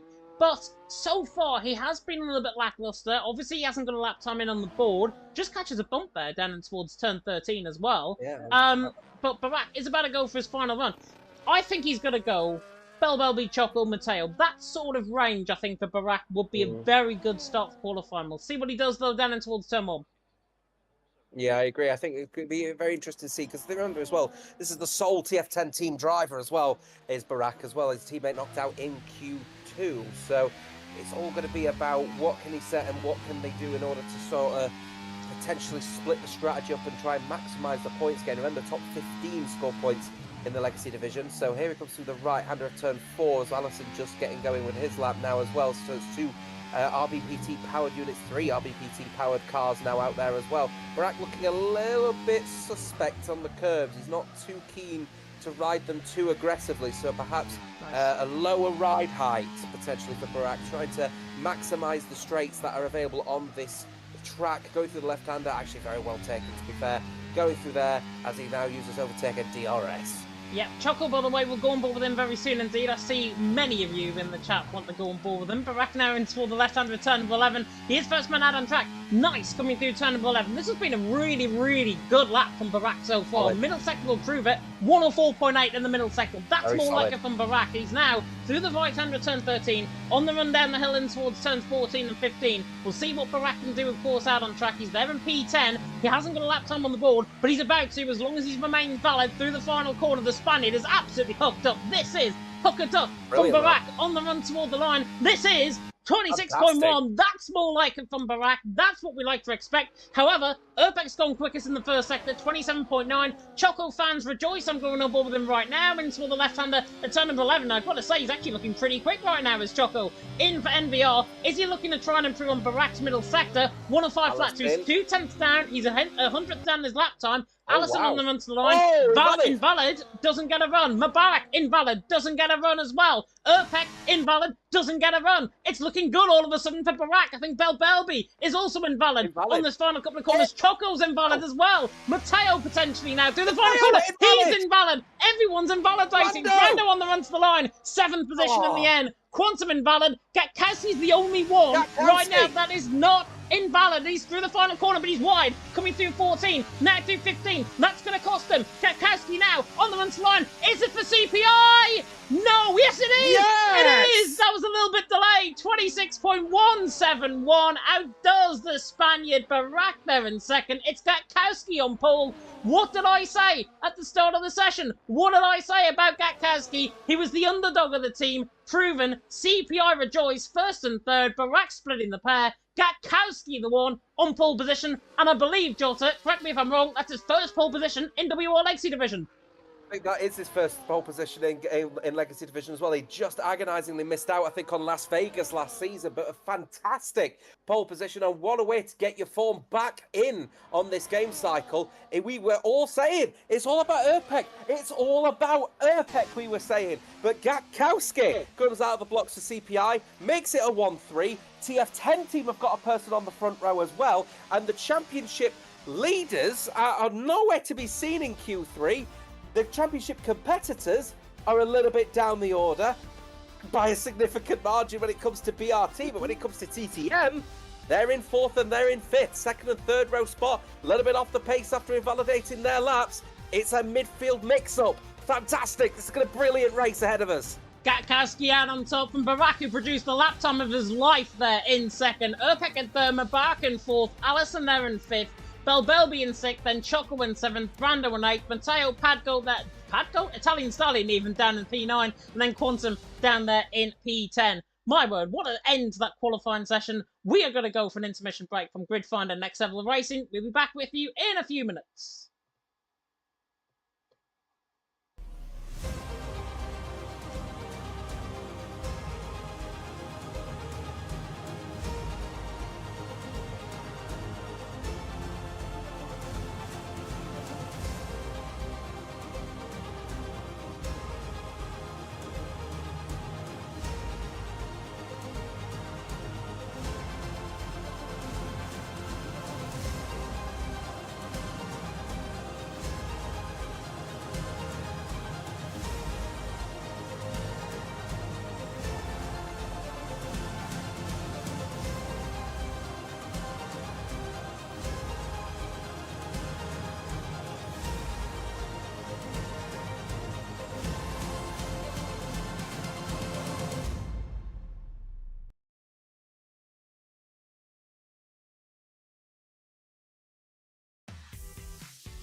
Welcome back, everyone, to WOR Legacy Division. We are here tonight for season number 5. It is round 4 of the championship. It's the Bahrain Grand Prix. It's the Sakia International Circuit. It's James Head and Jota in the commentary box alongside each other. And we are here tonight for what is going to be possibly one of the most open races of the season. That is how the land lies coming into tonight. Team Chazoo leading the way on 114 points. BRT in second on 105. TTM in third on 104, CPI in fourth on 74, then Novus in fifth on 73, TRT in sixth on 60, then Team TF10 in seventh on 57, ET8 in eighth on 38, Avisio there in ninth on 32, and then FRT in 10th on 19 points. Team Chazoo, though, had an absolute botched qualifying, coming down in 13th. Tom Roberts not even making it in towards the top 10, very low towards the end of the top 10. In the end, Bunga Racing Team obviously falling by the wayside. TTM and CPI, this could be a richly deserved result if things were to play their way in the race. Yeah, so Cameron, I think, ended in the end in P14. Tom finished in 12th. So both of the Team Chazoo drivers didn't actually make it through to Q3, which is not what you expect from the front runners in this championship. But remember, they took the top step of the championship only last round after Singapore, because of course TTM were leading the way for a couple of rounds. They're now down, as you said, in third, only 10 points behind Chazoo. They're at the front of the front running teams. However, they're not at the front of the entire grid because it's a midfield mix-up. We are led from Gatkowski, from Barak, from Urpex. So the front three are from teams you would consider to be sort of closer to the midfield. TF10 in 7th, CPI in 4th on 74. And remember, the top 15 score points in this championship. If CPI really work their strategy right here, they could be in for big points tonight. Are they going to be a team we have to consider as potential championship contenders at the end of this? And I believe as well, and I'm just remembering this for my own thoughts, I think CPI worked well around here in EML in the past, in another team event. And they ended up, I think, 1-2, if I'm not mistaken. And I think it was last season around here on the last game cycle. So, if that's anything to go by, they've already got a good strategy possibly planned out. We could see potentially a mixed strategy as well in terms of the tyres. Everything could be seen out on track to go CPI's race win. Or is it going to be like that? Because things are never easy here in WOR Legacy Division. We all better go out on track very soon indeed. But I want to hear you guys' thoughts out on track and in the comment section. Who do you think is going to win this race? I'm already seeing Renz Thomason there coming from Mateo for the win. ET8 bias at its absolute finest there from Renz, who's going to be racing in the EML tomorrow. And obviously, we have got the whole thing of Team Chazoo. Cameron Dowd's down in 13th. Mateo there in 9th. They are the best, I think, in a race setting. How are they going to cope with the start? I mean, that's the thing, isn't it? And I think they remember this is a midfield mix-up, so they might find a little bit of pressure towards being the front. FYI, by the way, 60 seconds until the red lights will go out for this race. So the midfield teams will apply surely a no-nonsense, no-risk approach. And I wouldn't expect CPI to do anything major. And it looks like they're both going to match the strategies as well, starting both on the hard tyre. Mubarak Allison also electing to start on the hard tyre. Looks like all the way down the board, everyone is going to start on that hard tyre. Chazoo are the ones we've got to keep an eye out on. As I think we discussed in the intermission, James, Chazoo are more known at the moment for a bit of a weak qualifying and a fantastic race. So what are Cameron Dowd and Tom Roberts got in mind for 12th and 14th in this grid, especially considering they've got close competition in pace with the likes of Mateo, a champion flat out and deserved of it last season. Choco, he's up there as well as Brando, who's flying high. And of course, do not ever discredit Bell Belby. He is flying high around this circuit for the Versio racing tonight. Definitely so. Seen a few comments about the medium compounder tyres. Yes, I agree. Medium compounder tyres are definitely the better tyre to be on, but I think they're the better tyre to be on at the end of the race. So I'm imagining everyone will start on a set of hards. We'll see a lot of undercutting, probably in the midpoint of the race, around about lap 14, lap 15. Then we'll begin to see who can truly make it to the end on those set of medium compounder tyres out on track. But we should be going very, very shortly indeed in terms of the lap times, in terms of the racing about to begin. Hopefully, you are all settled. You've got your cat on your lap. You've got your drink with you. You've got your popcorn ready. And we're about to get going here for 29 laps here in Bahrain. And we're about to get going with the 5 red lights right now. And it is Long hold, but it is a giant a light turn away we go, and Cameron Dad's already got a jump through start, and now Gatkowski and Barak are side by side. Down in towards turn number 1, Barak there on the back of Gatkowski, might be covered up. Down in towards turn 1, and it's Gatkowski who leads through turn number 1. Down it to the inside line there is Mubarak, making up 2 positions on the inside line of Allison. Allison forced out the dry as well. Cameron Dad's making up ground early on. Allison and Choco making up ground. There's a bit of carbon fibre, I think, or Bollard moving off the track there through turn number 3. Gatkowski though leads the way. Urpek there in second. CPI 1-2. They've handled the start so well. Most drivers I can see is on the side of hard combat ties, and in the wall already is Quantum. And Quantum is out of the race. That's a safety car already on lap 1 out of 29. Joe had it wrong. It wasn't lap 6. It's lap 1 out on top. And then in fact, I think it was a 3-wide scenario. I think it might have been Justin Simbarox who were fighting for the positions there in midfield. And Quantum, who was on the inside, had nowhere to go, and very unfortunate for the MVR man. Gatkowski, though, out on top. Urpek in second. Perfect start for CPI, not if you're an MVR fan. Yeah, no, big unfortunate scenario for Quantum and NVR. I think Quantum had more pace in him and definitely had the pace here, as we've got a little bit of a shock here, as Choco has got a real issue at the moment. I'm wondering if he's got a bit of an issue at the moment in relation to... Oh, no, I'm hoping this is not a safety car breach here. Everyone's allowing him to retake the position here, so I'm hoping that's not going to cause any people to say, give the position up. Hopefully that's all now been sorted. So Choco back into 11th place. So, such situation report, Cameron Dowds has got that drive-through penalty. He can't serve it under the safety car, so he will be allowed to continue going around this circuit whilst this safety car is out, but he cannot serve it under the safety car. So if he now tries to pit, his team will just put a set of medium tyres on a whatever tyre, and as you'll see, as a result, he's driving straight by, so there's nothing that he can do at the moment. But what a dream start this is for the Cedar Phoenix Igniters. Urpek now straight up to P2 alongside Gatkowski. They can manage the field with 2 drivers at the front with a go of the pad era, with Mubarak in 3rd, Barak in 4th, and Belbelby in 5th. Is such a mixed bag. Allison will be thinking, I've got 3 drivers in front of me, 2 of which are considered midfielders. I should be able to get past these guys. But Barak and Belbelby are quick around here tonight. Cameron Dowds has got that drive-through penalty. He won't be in consideration for 6th place at the end of it, but Brando and Tech certainly will be. And trust me, Tech needs to work hard here, because BRT need the points. BRT definitely do need the points indeed. Most positions gained, by the way, early on. Cameron Dowds, after that jump start, probably had a different set of lights compared to where I think he was compared to the rest of the field, which I can only assume is probably an early jump. And Cameron Dowds, of course, picking up that penalty picked up there by the game. So he's gained 7 positions right now. Tech has gained the most. He's gained 4 positions. Tom Roberts gaining 2 as well. Dan gaining 3 further down the field. Most positions lost, of course, Quantum, right from the pretty much the midpoint in the race.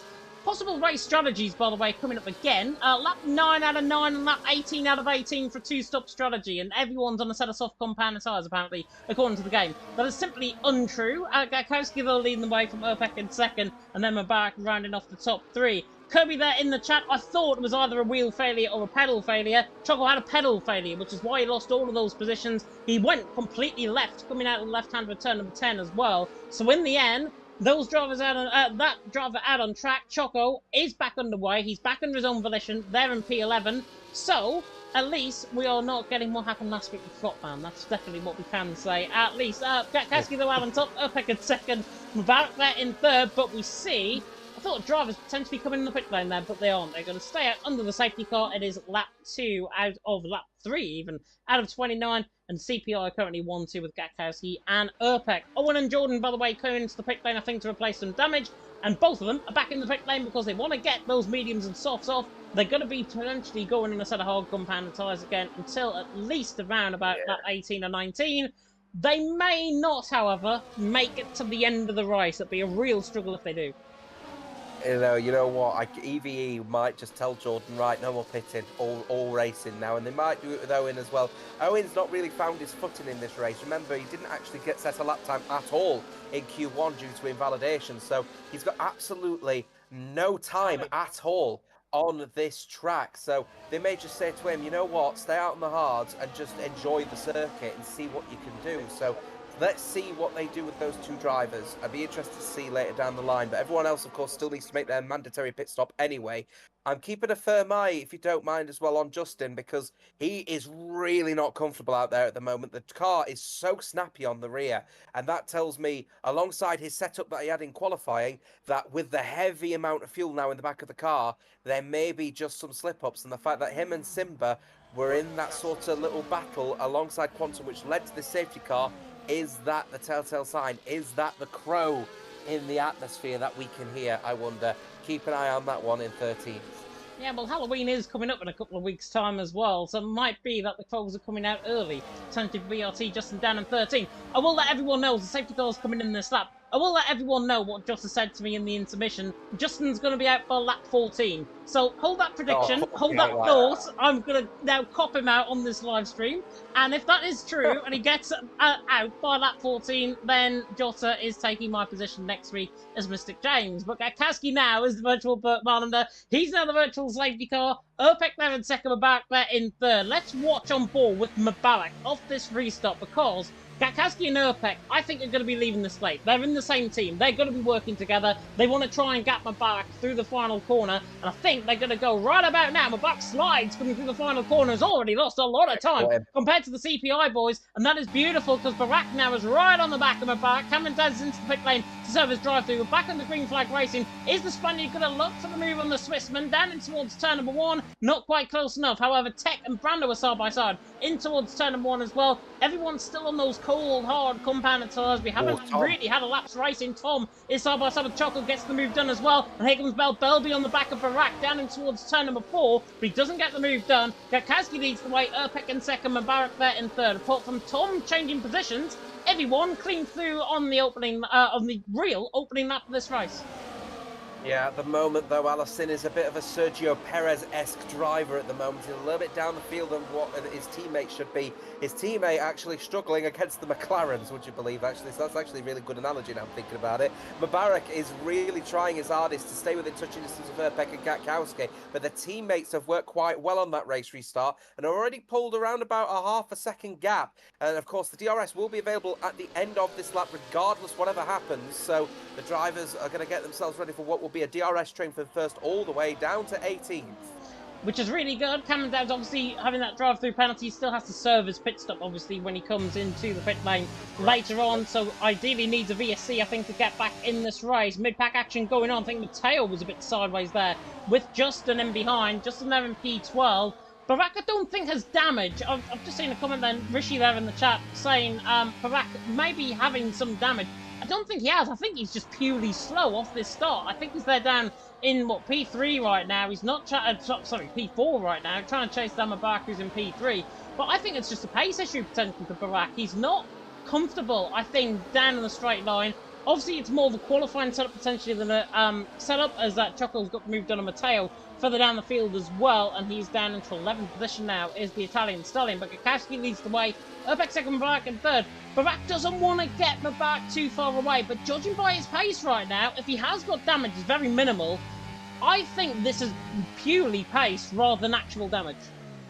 Yeah, he's understeering all over the shop at the moment, is Barak. So if it is damage, that would be significant, but I don't think it is. I just think that he's got a setup on which is more prioritising the straights, and as a result, he's finding himself to struggle through those, especially the mid-speed corners at the moment, actually. Going up the hill at the end of the first DRS straight, I've seen he's just not able to turn the car in at the moment. I'm keeping an eye on the battle with Justin at the moment, who's keeping in Mateo within touching distance. Choco still not really sort of far away from Tom at the moment. There's Suzuman not able to shake off the NVR man at the moment, who was himself at the moment actually within very close proximity, potentially losing DRS off of Tech at the moment in P8. But as it stands so far, that battle with Allison putting Belby under pressure for P5. Yeah, not Rishi there in the chat, not Kia, not Nigel Farage either, but Gakowski leading the way, sorry. Urpek there in second, but he's better to go for the race lead. Down the straight, in towards turn 1, job done. Allison's going to try and have a fight as well with Belby. Down in towards turn 1, not quite close enough. We're right on board with Matteo and Choco. Matteo to the inside line, in towards turn 1, very late on the brakes, kills the Italian, but Choco, I think, manages to come out on top of turn number 1 at least. Through turn 2, now up the hill, in towards turn number 4. Matteo's got the speed, he's got the extra power, down the hill now, running up the hill even, in towards turn number 4. Tries to look to the outside line. He's gone a little bit too deep in the house there, but Choco remains in position, stays in P10. Matteo there in a P11, but Justin to the inside line, tries to get up the inside of P number 12. I've tried that before, Justin, trust me, it doesn't work. Now goes around the outside, maybe in towards turn number 8. This is an audacious move from the kick but try and get this move. He will have the corner come from though. Through turns 9 and 10, nearly rubbing wheels, gets a little bit of overtake on. Justin goes to the inside line, and in the end, Justin tries to do what I didn't and get the move done on Matteo, and that is job done for him, and he's through, and he's into 11th, and Matteo still trying to battle back down the straight in towards turn 11, but in the end, Justin comes out on top. What was that about? Him oversteering, understeering in the car?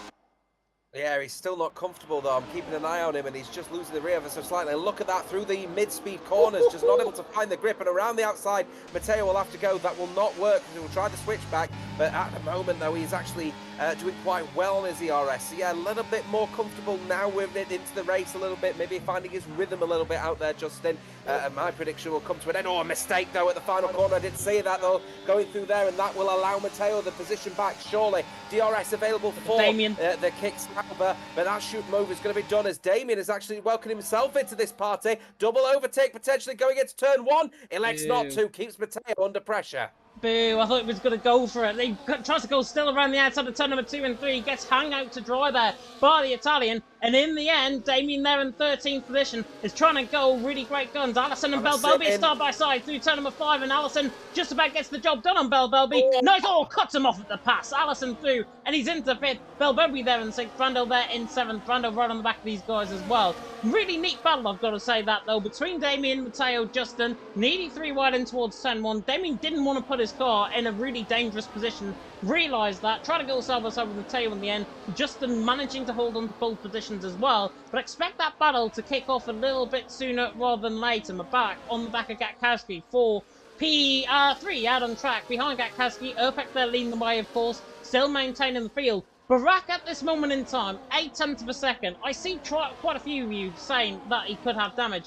I'm still at a loss because he is staying within ERS range and DRS range. If he had damage, and significant damage at that, this gap would have been completely split, and you would have seen Barak in P4 with Allison, Brando, Belbelby all in behind in a separate train compared to the front 3. Right now, he is sticking in there, so if he has got damage, it's very, very minimal, I've got to say, his damage right now.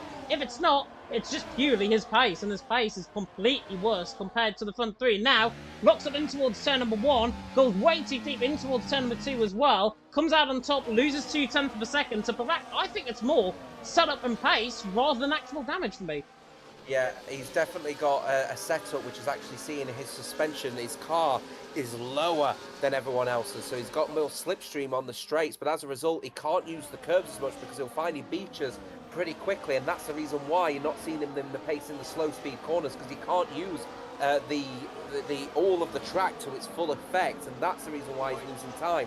And staying within the DRS though is therefore so critical to his long-term prospects in this race. While this was all happening, the man that I said is so uncomfortable in this race that he might end up crashing out before we even get to 50% race distance, has just got the fastest lap of this race. He has just got the fastest lap for this race, indeed. Lauren's there in the chat. Why is Unk P12? Unk right now is having a little bit of a fight with Justin, Choco, and Damien. They were 3 wide a couple of laps ago. He's down in P12 just purely because he hasn't really got the pace compared to Justin or Choco ahead of him right now. They're all in that big old DRS track though, spanning all the way down to Jordan there down in P18. Mubarak sending his sights potentially on the back of Gatkowski, but again, Mubarak coming through the final corner like he did in qualifying and then validating through that final lap.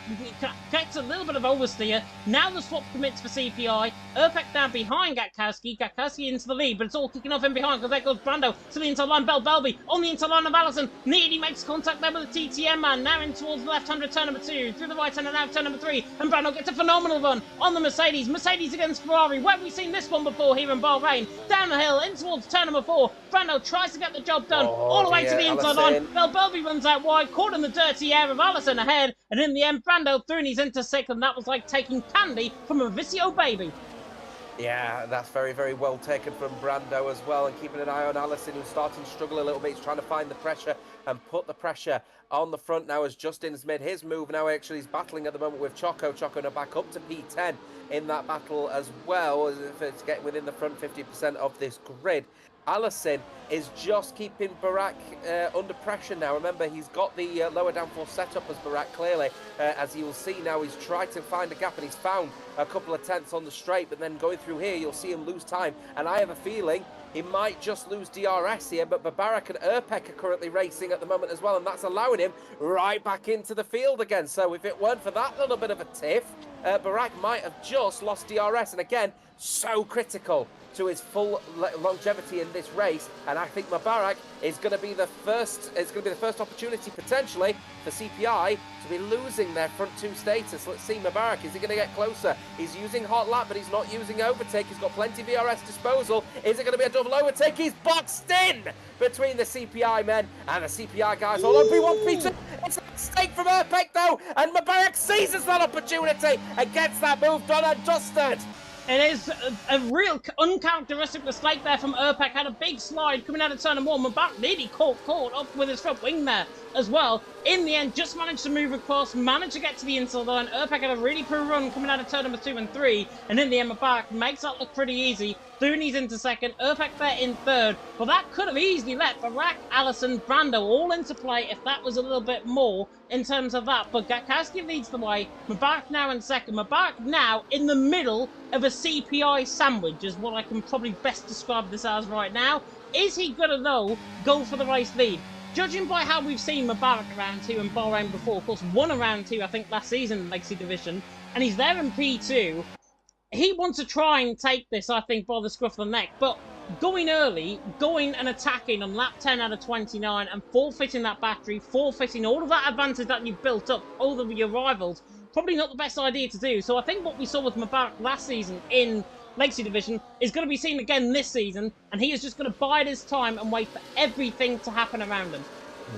Yeah, he needs to. If he decides to go for this move, then he's just going to welcome himself to a battle with 2 CPI men with DRS here. We'll see if he goes for it. Goes into medium. Will he slip into none? He does exactly that, but he is going to get the move done, and he will go down the inside line of turn 1, and Gatkowski is very happy to give that position right back up. CPI don't want to battle too hard with each other. You don't want to lose time to the team man. Are they applying papaya rules in the McLarens? They might just be doing exactly that. So Urpek, despite the mistake, is now back up 2 as Allison is trying to battle with Barak, and this is the Team TF10 driver for P4.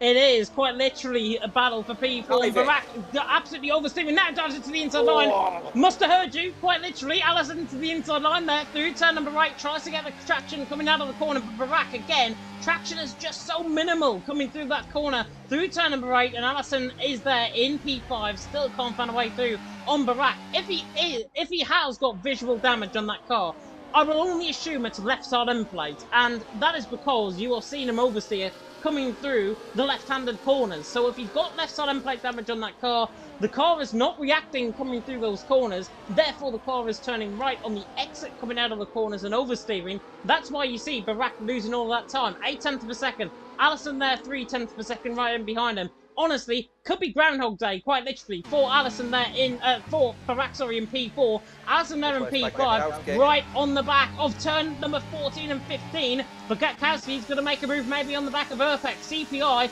going to fight between themselves. It doesn't seem like it, though. Brando on the back of Allison. Allison on the back of Barak. Down in towards turn number 4. Brando to the inside line. Couldn't get both of them. Barak again locks up in towards turn number 1. Brando and Allison are side by side. Coming to the left hand of turn number 2. To the right hand now of turn number 3. Nearly a warning picked up there for Brando. Allison, no. Just about on the outside line. Brando on the inside line. Half a car left ahead. There's a spinner in the background. Justin is round in the background. Choco caught up an instant as well. But Brando gets the job done. And Allison through and he's into 5th. But drama further down. Justin had contact, I think, with Choco. Choco there down in 14th. Justin all the way down in 17th now. And if you span, nearly coming out of turn 2.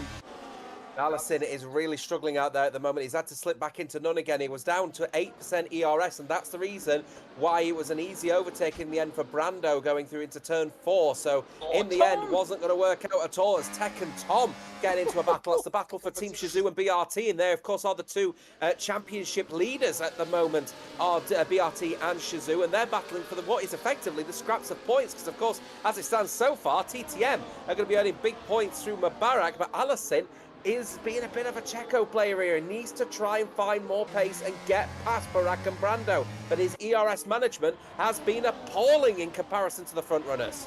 Yeah, it has indeed. Urpek's got 94% of ERS right now, but Barak on 86, Katkowski on 75. Surely and now, double. eyeing up a move down in towards turn 1. Tries to get the slipstream on the back of Urpek. Urpek trying to get the slipstream now on the back of Mubarak. I think it's going to be Urpek attacking Mubarak in towards turn 1. Katkowski wants to try and just stay in behind, maybe take the guinea pig role. Mubarak on the outside line of turn 1. Not giving this up lightly, but Urpek gets the job done. Through turn number 2. Job done for him for now. Is Mubarak going to find the way through back in towards turn number 4? No, he's not. Urpek through and he's into the race lead. Mubarak there in second. Gatkowski there in third. CPI working wonders again with their team tactics like they did in EML around here last season where they picked up that 1-2 finish. They are looking very much similar to that night around here in Bahrain and EML. And Mubarak makes his first mistake in towards turn number 8. Locks up too deep. Nearly lost half a second to Urpek there. Yeah, dirty air. I think he's just not compensating for that because, of course, he's had a few laps in the lead of this race. But it's critically for CPI, for this really to work and to really put Mubarak under pressure, they could really do with having both of their drivers overtake Mubarak on the main straight, because then they can box him in and make that error, as Choco's gone for a spin by the looks of things at the beginning of the first DRS straight. That's such a critical thing for CPI, though. They really need to make sure that they get both of the overtakes on Mubarak and put Mubarak under pressure and let him be the attacker, because they can manage him. They can manage him, but they just need to not make mistakes like Urpek did at turn 2. Definitely not, and Mubarak there is on the back once again of Urpek. Urpek was leaning towards the pit lane there. Would have been very early, I think, for him to come in the pits. But now Brando on the back of Barak. Barak has got a stricken car potentially, and now Brando wants to try and exploit that to full effect on the outside line in towards turn 1. He's very late on the brakes. The Italian goes all the way around the outside on the Spaniard and a bit of Mediterranean flair. Brando through and he's into 4th. Barak there in 5th. I think Gatkowski made a mistake just ahead as well, so Brando getting drawn into the battle all of a sudden. But it's perfect news if you're an Italian right now, not so much if you're a Mediterranean fan and a Spaniard right now. Yeah, this second stint now, the second part of this stint is working quite well for Brando, because what he's done is just managed the first sort of half of this race here, and I think he's actually got a little bit more grip available on these hard tyres, especially at the front. He could just turn the car in, a mistake from Mubarak, so clearly the hard tyres are starting to really struggle out there as people suffer from graining, but Brando has just got a bit more pace available on the front tyres, and that is just allowing him to turn the car and put the pressure on the front 3. So Gatkowski will do himself a real favour now and get past Mubarak, so then both him and Urpek can work together through this graining phase. Definitely so, and obviously now with the tyres beginning to hit the cliff, beginning to hit the wall in terms of their compound, we will begin to see medium runners into the, hard runners even, into pit lane for set of mediums. Do not be surprised if CPI split their strategy. One goal sooner than the other. Same with TTM, same potentially with TRT further down the field there as well. But Urpek leading the way. Mubarak there in second, Gatkowski there in third. Anybody into the pit lane from the front 10? No, not quite. Simbarox and Owen. Owen's got major damage, by the way. That's why we've lost 2.2 seconds on the back of the train. Owen, speaking of which, gets the move done on Simbarox. Down and towards turn 1, and also very late on the brakes is Belby to the inside line, and Barak nearly wipes him out there towards turn number 1, through the left-hander 2 and 3, and now running up the hill and towards turn number 4. Is Belby going to have a go at him again? Tech now going to have a go on Allison. Looks to the inside line, tries to pull off all the skills, all the moves to the inside line, but it's Allison the one that's got the skill, trying to hang it around the outside, but in the end, Tech's got Techers through and he's into 7th. Yeah. Oh dear, for TTM, that's the last thing that they need is for their driver, the second driver, to be tanking down the points here. If I were them, I would really be considering the long-term prospects. Should they pit him, put him on the first set of medium tyres? Choco has come in, he's spun out earlier on in this race, so he's a little bit out of sequence versus everyone else at the moment. Little tap up the rear ever so slightly. Is it a punt to pass potentially versus Allison and Tech, I wonder? He elects not to go for the move to avoid that potential discussion. Stays in 8th. I think he's going to pit, you know. I think he will definitely pit indeed. He's putting Tech under so much pressure there, Allison. He is dropping off the cliff. Maybe with Tom Robertson behind, maybe with Matteo in behind, he might be waiting for them to move and then to come in, and then he gets a little bit of breathing space when he comes out of the pit lane. So that'll be interesting to see.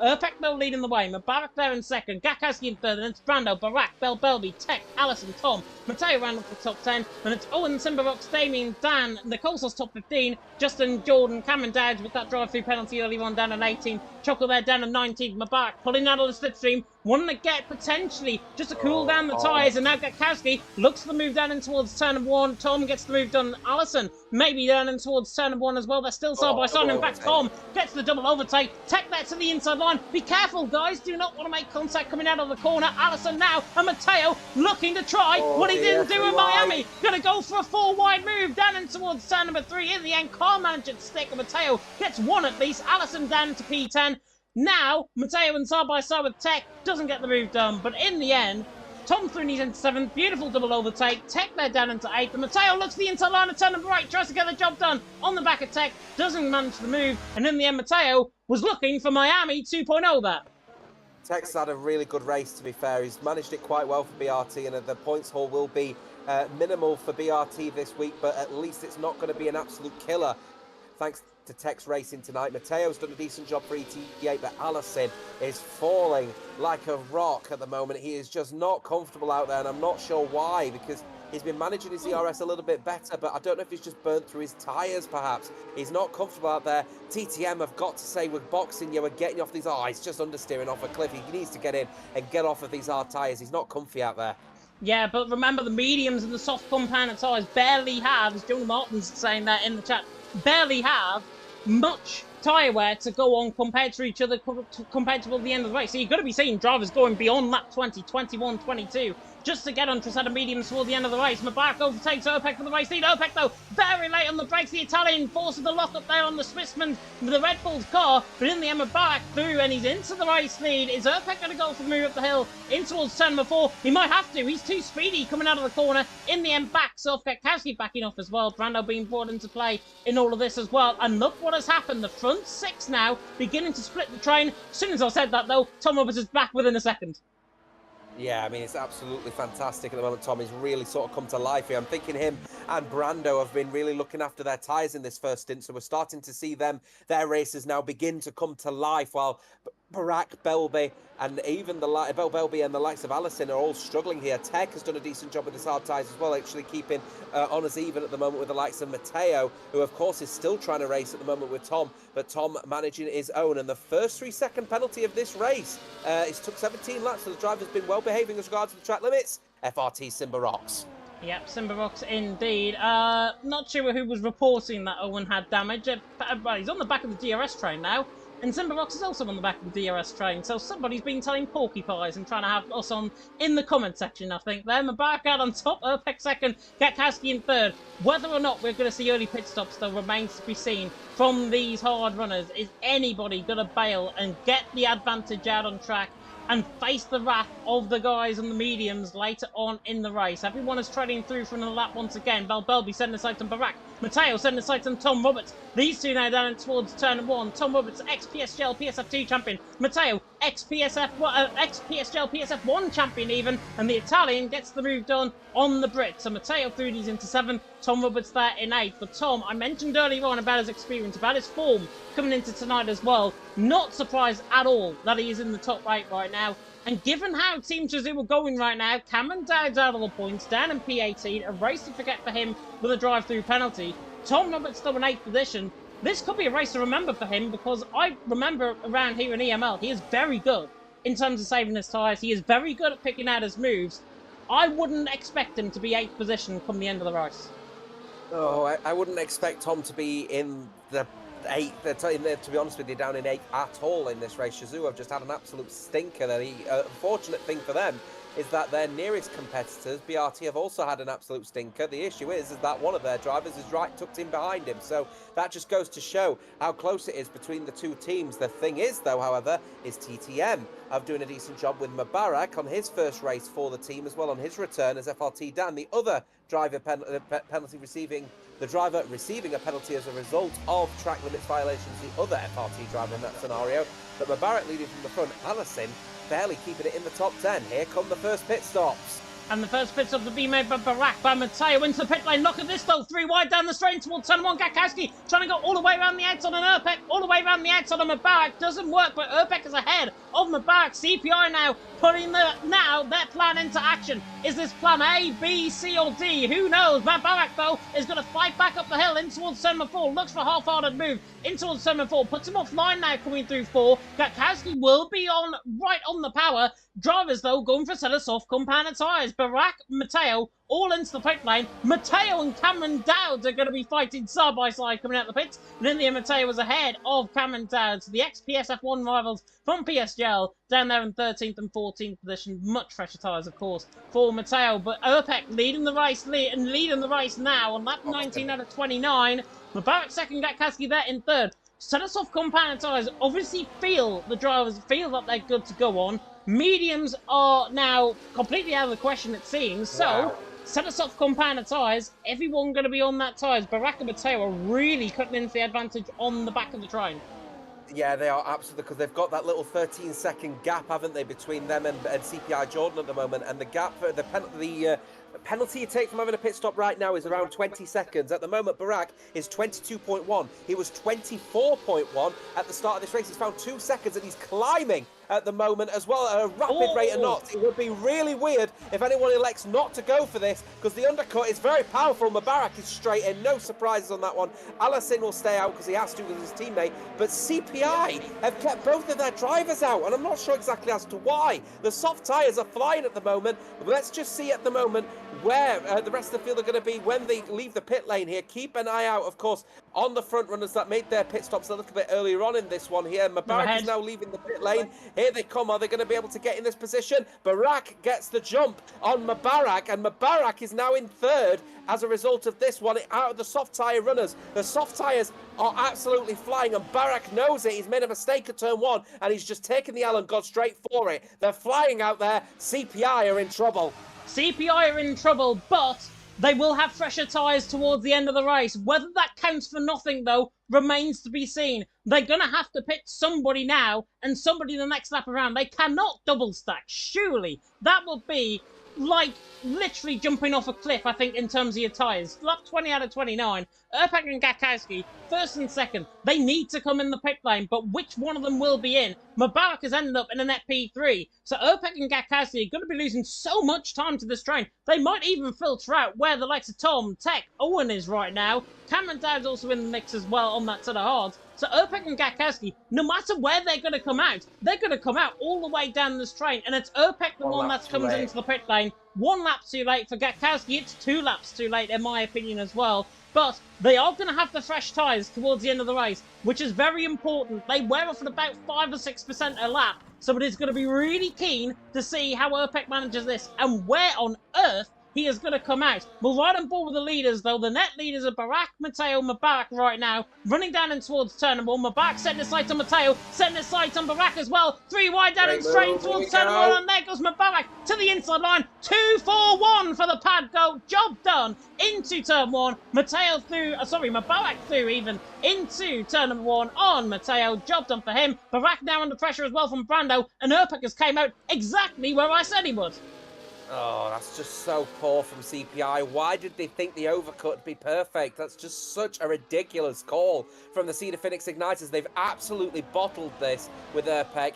Gakowski is going to fall completely off a cliff. There's no way this is going to work. The only thing that's falling in favour at the moment is CPI Jordan, representing the Enversio Racing, not CPI. Jordan can go to the end of this race if he wants. He pitted off of the hards onto a soft under the safety car and then pitted right back onto the hard. So Jordan could go all the way to the end, and that will squeeze all of the soft tyre runners together if Jordan is told, defend for your life.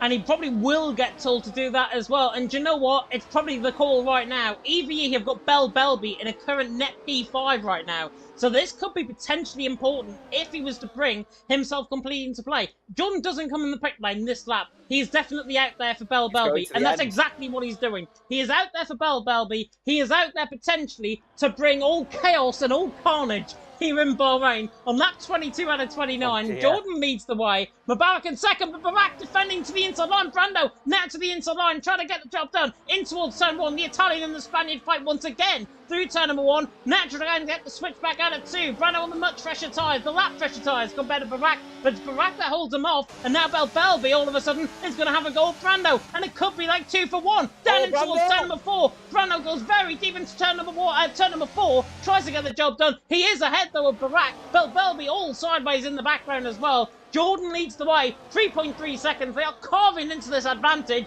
It's not too long until Jordan plays his plan and EVE play their plan, and that's for Belbelby in 5th.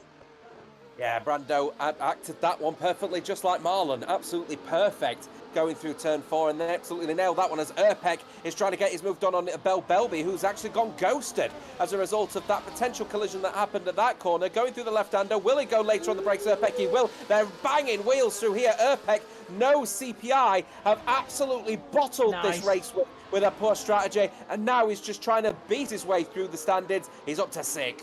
But he's on the fresher tyres. He is net P5. This might be a blessing in disguise right now for CPI. With those 2 lap fresher tyres to Barak, with the lap fresher tyres compared to Brando and Mubarak, it could be a stroke of absolute genius. But Jordan leading the way has lost 2 seconds this lap time around. Mubarak there in 2nd, Matteo 3rd, Brando there in 4th.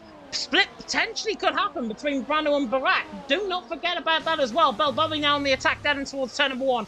On the back of Urpek, Tom and Tech are also side by side as well. Through turn number 1 and 2 in the background, but Tech has absolutely outdone Tom. The experience not coming into play there, but he could now down and towards turn number 4. Tom right on the back of Tech, cuts across there right on the back of Owen. The Shazoo and the ETA team going side by side there. And now Tom getting a phenomenal run on the exit, coming out of turn number 4, not getting the move done. Or Tech sideways on the curb.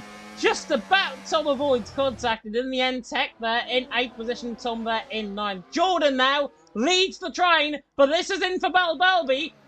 All hell is about to break loose in Bahrain. Here we go, here we go, here he comes then straight. Oh, look at the amount of traction he's got. Jordan's got absolutely no way of being able to defend this one. Is it going to go for the dive into the next corner? It'd be daft if he did. Around the outside, they will go, Matteo. And I think what's unfortunate for the EVE guys is that this overtake situation has occurred just at the wrong time. They need it to happen around about here, where they're getting all really up close and personal, and he might have had a chance of being able to defend it. He dives to the inside line. He's going to try and defend this one here for Barak.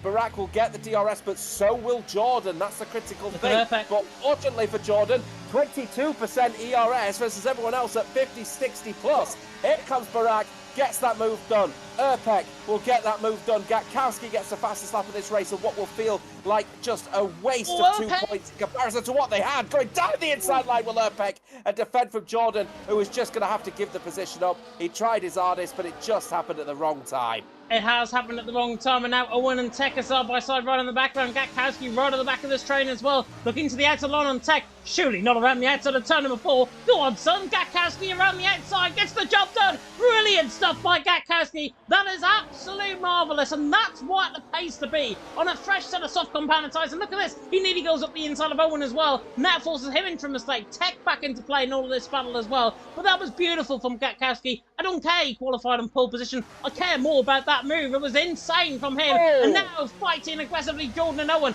Owen nearly gets a push to pass, and now Gatkowski could get the push to pass, and both of them now looking for both of them down the inside line in towards turn number 11. Gatkowski is a man of his master craft. He is through and he's into 8 and bided his time.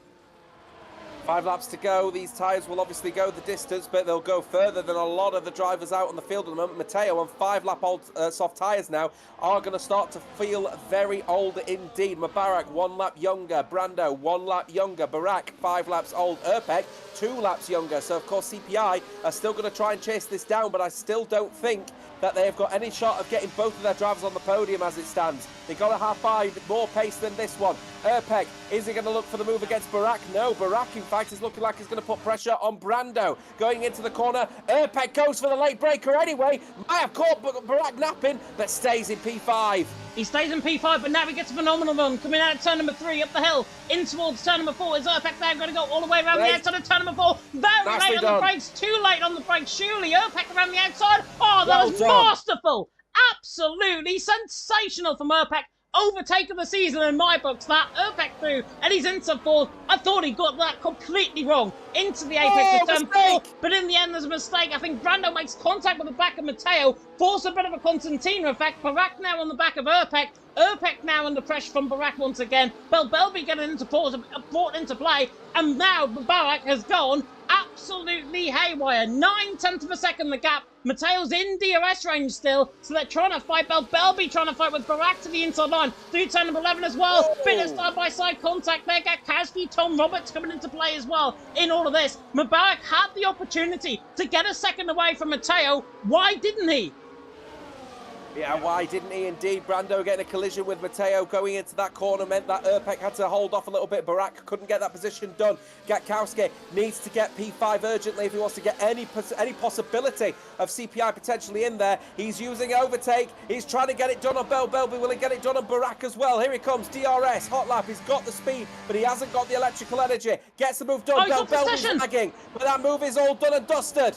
And Brando to the inside line, and Matteo gets the job done. I hope you can try and get Belbelby back into play. Brando around the outside, and Matteo, though, gets the job done through turn number 2 and 3. Job done for Brando. The Italians fighting out between themselves. It's a bit like a bit of an Italian mafia dinner right now between Brando and Matteo. Tooney's into second and third. Mubarak leading the way. Oh, wow. Now, as Barak has left the session as well, I'm not sure if there may be multiple disconnects potentially going on here. Barak and Belbelby dropping down the field. Mubarak, though, leading the way. Brando there in second. Matteo there in third. Front 4 now in play, but Gatkowski's on the fresher tyres, remember. He's there in fifth, and everything now is beginning to play, in my opinion, to CPI once again. Fourth and fifth.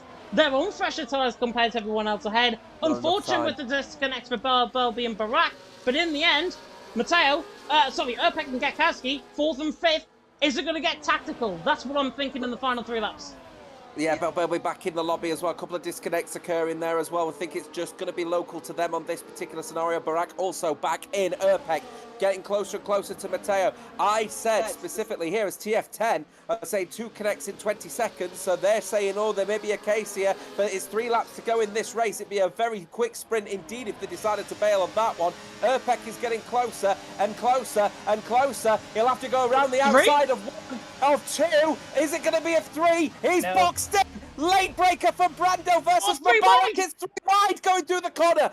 Uppbeat will try and hold on around the outside line. But remember, all of these drivers are now on old soft tyres. It is on new. Oh my God! It's a triple overtake. Uppbeat leads the race. He does, and he goes around the outside, and that is absolutely marvellous. That is bloody brilliant from Uppbeat. Gets the job done. Into the race lead he goes. But the first position you want to be in, potentially, is leading this race. Brando there in second, Matteo in third, Mubarak there in fourth. My God, that was clean. How on earth was that clean? I do not know. That was absolutely bloody brilliant. Uppbeat leading the way. Brando in second, Matteo there in third.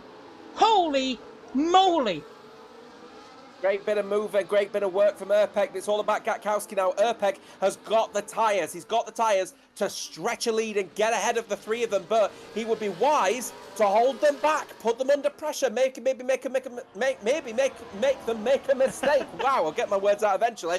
Gatkowski has got to try and get closer, and Uppbeat can be wise to make a mistake because we've got a spinner, and Barak is out of this race. It's too late for a safety car, so that won't occur, and nothing will happen here. Looks like he's retired anyway because of a lag issue anyway, and we've got a spinner in Choco as Barak now leads the session, and Belbelby also disconnects as well, so they've got some reoccurring issues. Gatkowski has got to get this move done. Have I said CPI have bottled this? They're definitely still in contention. Is there a 1-2 on the cards? They're battling hard here. Oh my God. Later on the outside from Matteo.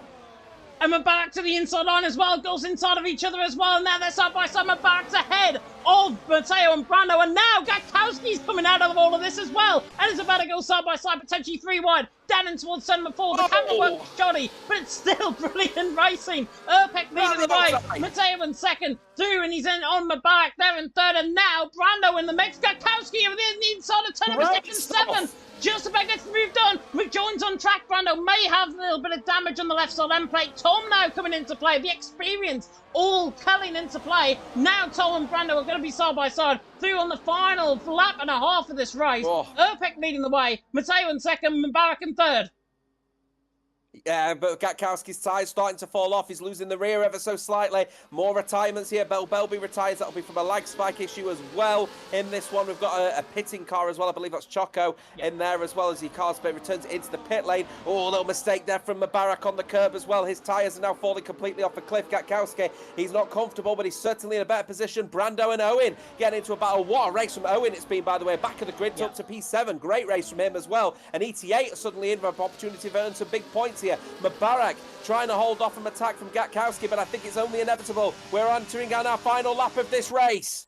Final lap of the race, and Opek's got the lead down and towards turn number 1. It's very comfortable in the end. It's 4/10 of a second, 3/10 of a second, and Matteo is not going to lunge this back. Brando and Owen are going to go side by side potentially through turn number 1, but in the end doesn't find a way through. Opek leading the way. Matteo's older tyres, are they coming into play for one final last gasp attempt on the back of Opek? The CPI against ET8 battle will continue through the right-hand return number 4, now through the left-hand return number 5 and 6. Opek leading the way, Matteo in second, Mubarak in third. For me, it's between the front two. Mubarak, I don't think, unless there's a bit of an incident. Oh, Tom tries to go around the outside of Gatkowski in the background as well. See, I couldn't even get my words out. Opek leading the way, Matteo there in second, Mubarak there in third, but Opek is going to have to defend like an absolute lion, maybe like a phoenix almost for CPI. Opek leading the way. Matteo is going to have maybe 1 or 2 final more attempts. This time in towards turn 11, maybe into turn 13, and then certainly down in towards 14 and 15. Opek has got much more less ERS than Matteo. Matteo is all over the back of Opek. Just whether or not those tyres can handle the pressure is a different thing. Mubarak now threw right into the mix as well. But Opek, now with 2 corners to go, has to defend for his absolute life. Matteo and Mubarak right on the back of him, in towards the final corner of the final lap here in Bahrain. Opek about to come out of the final corner on the run toward the line. CPI have done it. It's Opek that takes the race win. Matteo barely hangs on for second. 1500ths between Mubarak and Matteo for second and third.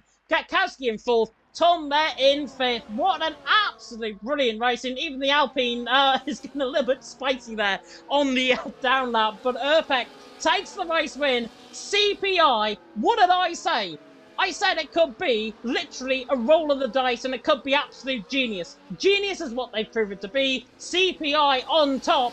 Matteo in second. Matteo will be absolutely gutted, but CPI are jumping for joy right now. Yeah, they're jumping for joy. They've got their first win of the season, but you know what? They are going to have to consider themselves very lucky indeed that they've managed to keep it, because that strategy was just such a bad call. It was 1 lap too late for Gatkowski, unfortunately, and they got to count the lucky stars that Opek had the bravery, the tenacity to go for a treble overtake around the outside of turn 4. It was a cracking move, and it turned out to be the one that won him the race. Cracking stuff, and well played, by the way. Shout out to EVE. I know Belby retired in the end, but Jordan, on those hard tyres, 27 laps, he got P10. Great result from him. He got P10 indeed, but what a marvellous race that was. The champagne flows for CPI. It is Opek out on top in an absolute thriller here in Bahrain. I will cut the podium interviews, the podium graphic short a little bit, just so we can see the full grid order.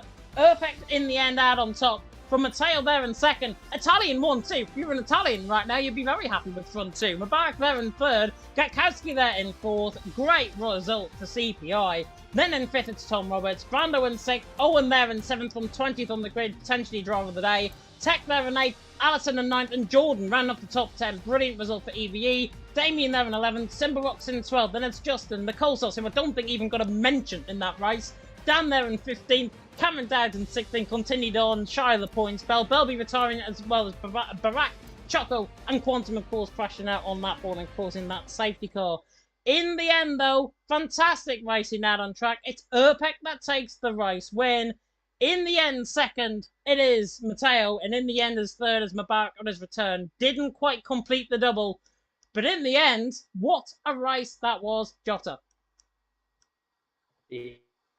Yeah, I mean, there's no other way to put it, really, is there? I mean, this is the typical expectation of what you would have from World Online Racing's Legacy Division, the best drivers on the planet, racing it out for their teams. And at the end of the day, it's all about who's got that bravery. And you know what? Gatkowski and Erpek had the bravery on the to go that little bit extra and longer on their hard tires to take that soft tire. But in the end, it was Erpek's tenacity to go around the outside and do a treble overtake around the outside on turn 4 to get that move done and take the race victory. It's a well-deserved race victory for CPI. They absolutely needed that. But Gatkowski missing out on the podium will be an absolute stinker, considering that they absolutely ran riot in this race. And a great result from Mubarak, by the way, on his return to league racing and then with TTM as well. A great set of points for them. But Allison's performance is just dismal in comparison. They had the more points in them than that, and that is going to be some learnings for TTM. It is going to be learnings for TTM indeed. I am going to hope that this works. If it doesn't, then we will try again. We can now speak to the man who finished in P3 out on track, and it was TTM Mubarak. First of all, welcome back to Sim Racing. Second of all, how was that race? Good evening. I'm just tired.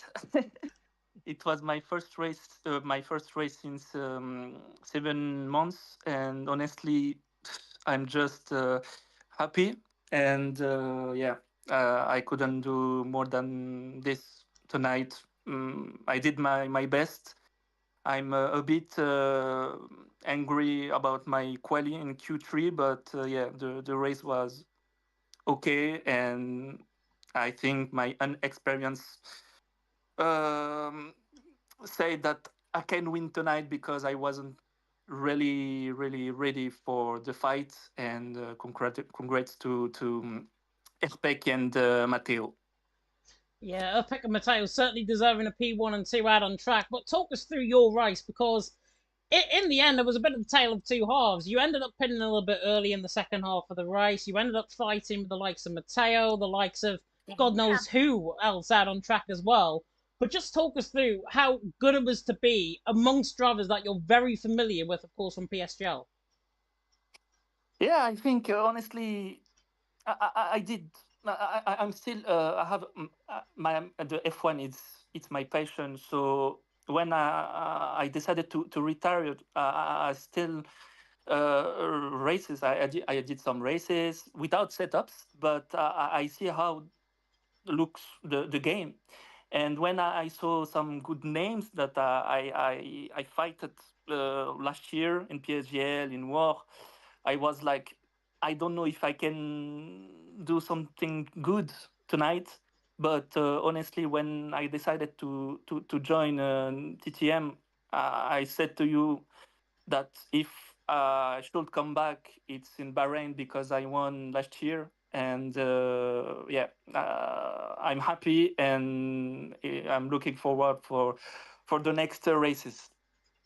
Definitely looking forward to seeing you out on track as well because even though it wasn't a result that you might have been expecting from Bahrain, it wasn't that P1 that you so richly deserved, of course, last season in Legacy Division. It was still a very good showing, I think, from your perspective. Talk us how though your personality and everything like that fits into how TTM work and how you're gonna be with the team going forward. Yeah, yeah. Tez contacted me, wrote to me. There is maybe 3 or 4 months. We s- we s- we spoke each other. I told him that for now I wasn't sure to come back because since my retirement, I had some many problems, healthy problems. I find a new job, and that was the most important for me. And yeah, I said to him that maybe it was a pleasure to come back, and maybe just to do to make 1 or 2 races in the week. And honestly, I'm really happy. And yes, it's the best choice for me. I'm with some ex teammate from OP. So yeah, I have my engineer Alex Run. So he's still here for help me for the setups. So yeah, so honestly, it's the best choice for me today. Final question from me before I hand you over to Jota. Has this race given you the bug back for sim racing? Honestly, yeah. I'm gonna. I think I will be more motivated. I saw the next track, the next circuit. So it's Qatar, I think. Will be great to go again to drive. It's honestly a good track this year in on pad. So maybe I can do something good, and for the rest we'll see. But honestly, I'm gonna enjoy the podium, and that's all. I'm very very very happy. Yeah, enjoy the podium for now. Hopefully there is more to come, and hopefully we get to see you out on track more. I definitely want to see that as well. Certainly out on track from my perspective. Jota, hand it over to you. Yeah, pleasure to see you again, Moby. It's been a while. Obviously, I remember the OP and the OP days and the F7R days. Obviously, it's very seems like a very long time ago, doesn't it? But TTM obviously offered you an opportunity that you couldn't refuse. You've now taken on board, immediately got them a podium. So long-term prospects are already spoke about. Short-term prospects, though, I'm assuming you obviously want to have more races with TTM. I think this supposed, this race result has obviously immediately shown you've got the pace to be a front runner within the team. Is that what what you wanted to push for? Yeah, honestly, I prepared the race tonight. There is maybe since 5 days, 6 days, and my when I saw my quali pace, I was like, okay, maybe I can do pole position. I did twice 25.9, and before the quali, before when we came to the session, I was like, I did some laps. I wasn't happy. The 26.5.6 in Q1. I was a little bit stressed, and then I was like, okay, I'm gonna Twitch. I'm gonna doing my Twitch channel. Sorry, I'm a bit. I need to. But yeah, when I was in front of my community, I was like, okay, I can miss this race. I know the guys remember when I won in World last year. I won in PSGL in Bahrain too. So the preparation was good. It was an unknown for me for the races, but I know for the next one how to do it and maybe to get the win. So I'm very very happy and very motivated to continue like this. And I imagine that TTM are really happy right now. Yeah, I mean, they'd be happy with the performance from yourself. I think your teammate, though, it's really unfortunate. Allison sort of fell off the pace a little bit midway through the hard stint. So, Bill, a few learnings potentially to take for the team. Later down the line, what have you guys got to take from this? Moving forward, because I think number one surely is consistency. Yeah, yeah, absolutely. Honestly, Alessine was really fast during the training, and when I saw behind me in the starts, I was not mad, but it was P5, I think, or P6. I don't remember, but uh, oh, for me, when you have a game like this, you should fight every time, every laps. It's not maybe the best position to try to come back. I saw Brondo did an amazing job too to come back, and yeah. McLaren, it was CPI, I think, did a great job as well. I fighted a lot with them in the first scenes. So yeah, we should take an example from them, and I hope we'll do it for the next one in Qatar. Obviously, TTM, final question for me really is about sort of, again, the long-term prospects. You guys obviously are now, you've got to be considered championship contenders. TTM now back at the front of the standings. You're now leading the championship by 2 points to CPI on 137. You're on 139. So you guys surely got to be pushing. You've got to consider yourself championship contenders this season, surely. We will be there. We'll have a look to the Shazu guys. as well. They did not a great job tonight, so they are going to be there for sure in Qatar. I know the pace of Cameron and Tom and the rest of the drivers. So yeah, we'll do our best for the next races. And yeah, Qatar, Saudi Arabia, I think it will be a good tracks for us. We have a good drivers as well. So bad drivers, wheel drivers, they are very good. I saw some new names as well. They are very good. They improved a lot. So looking forward for the next one. Invaluable race knowledge, invaluable knowledge of the other drivers around them that I'm sure TTM will massively benefit from. Moby, great job today at P3 for yourself on your return. We'll hopefully see you next time. Thank you very much, guys. Thank Very you very much, welcome James. indeed. And we will bring in the man who finished in P2, or maybe not actually. He's on PlayStation, so we will go to him when he decides to go into the waiting for interview room once again. But that was an absolute marvelous race, and as Mubarak mentioned there, we have got two more races to go in this series of races. We've got Qatar and Saudi Arabia to come up.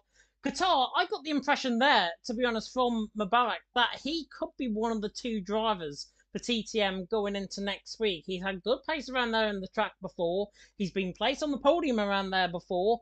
Whether or not we see Mubarak, though, be up there is a different thing, as we are now going to transfer over to the waiting for interview room and get Matteo, hopefully, interview very soon. Hopefully this works. I will bring... Oh, there he is. He brought himself in. There we are. Jota is in. And we can now speak to the man who finished in P2 in the end. It was Matteo. And Matteo, I said at the start of qualifying that qualifying usually is your weakest. You are normally good on the race. I was right, wasn't I? Yeah.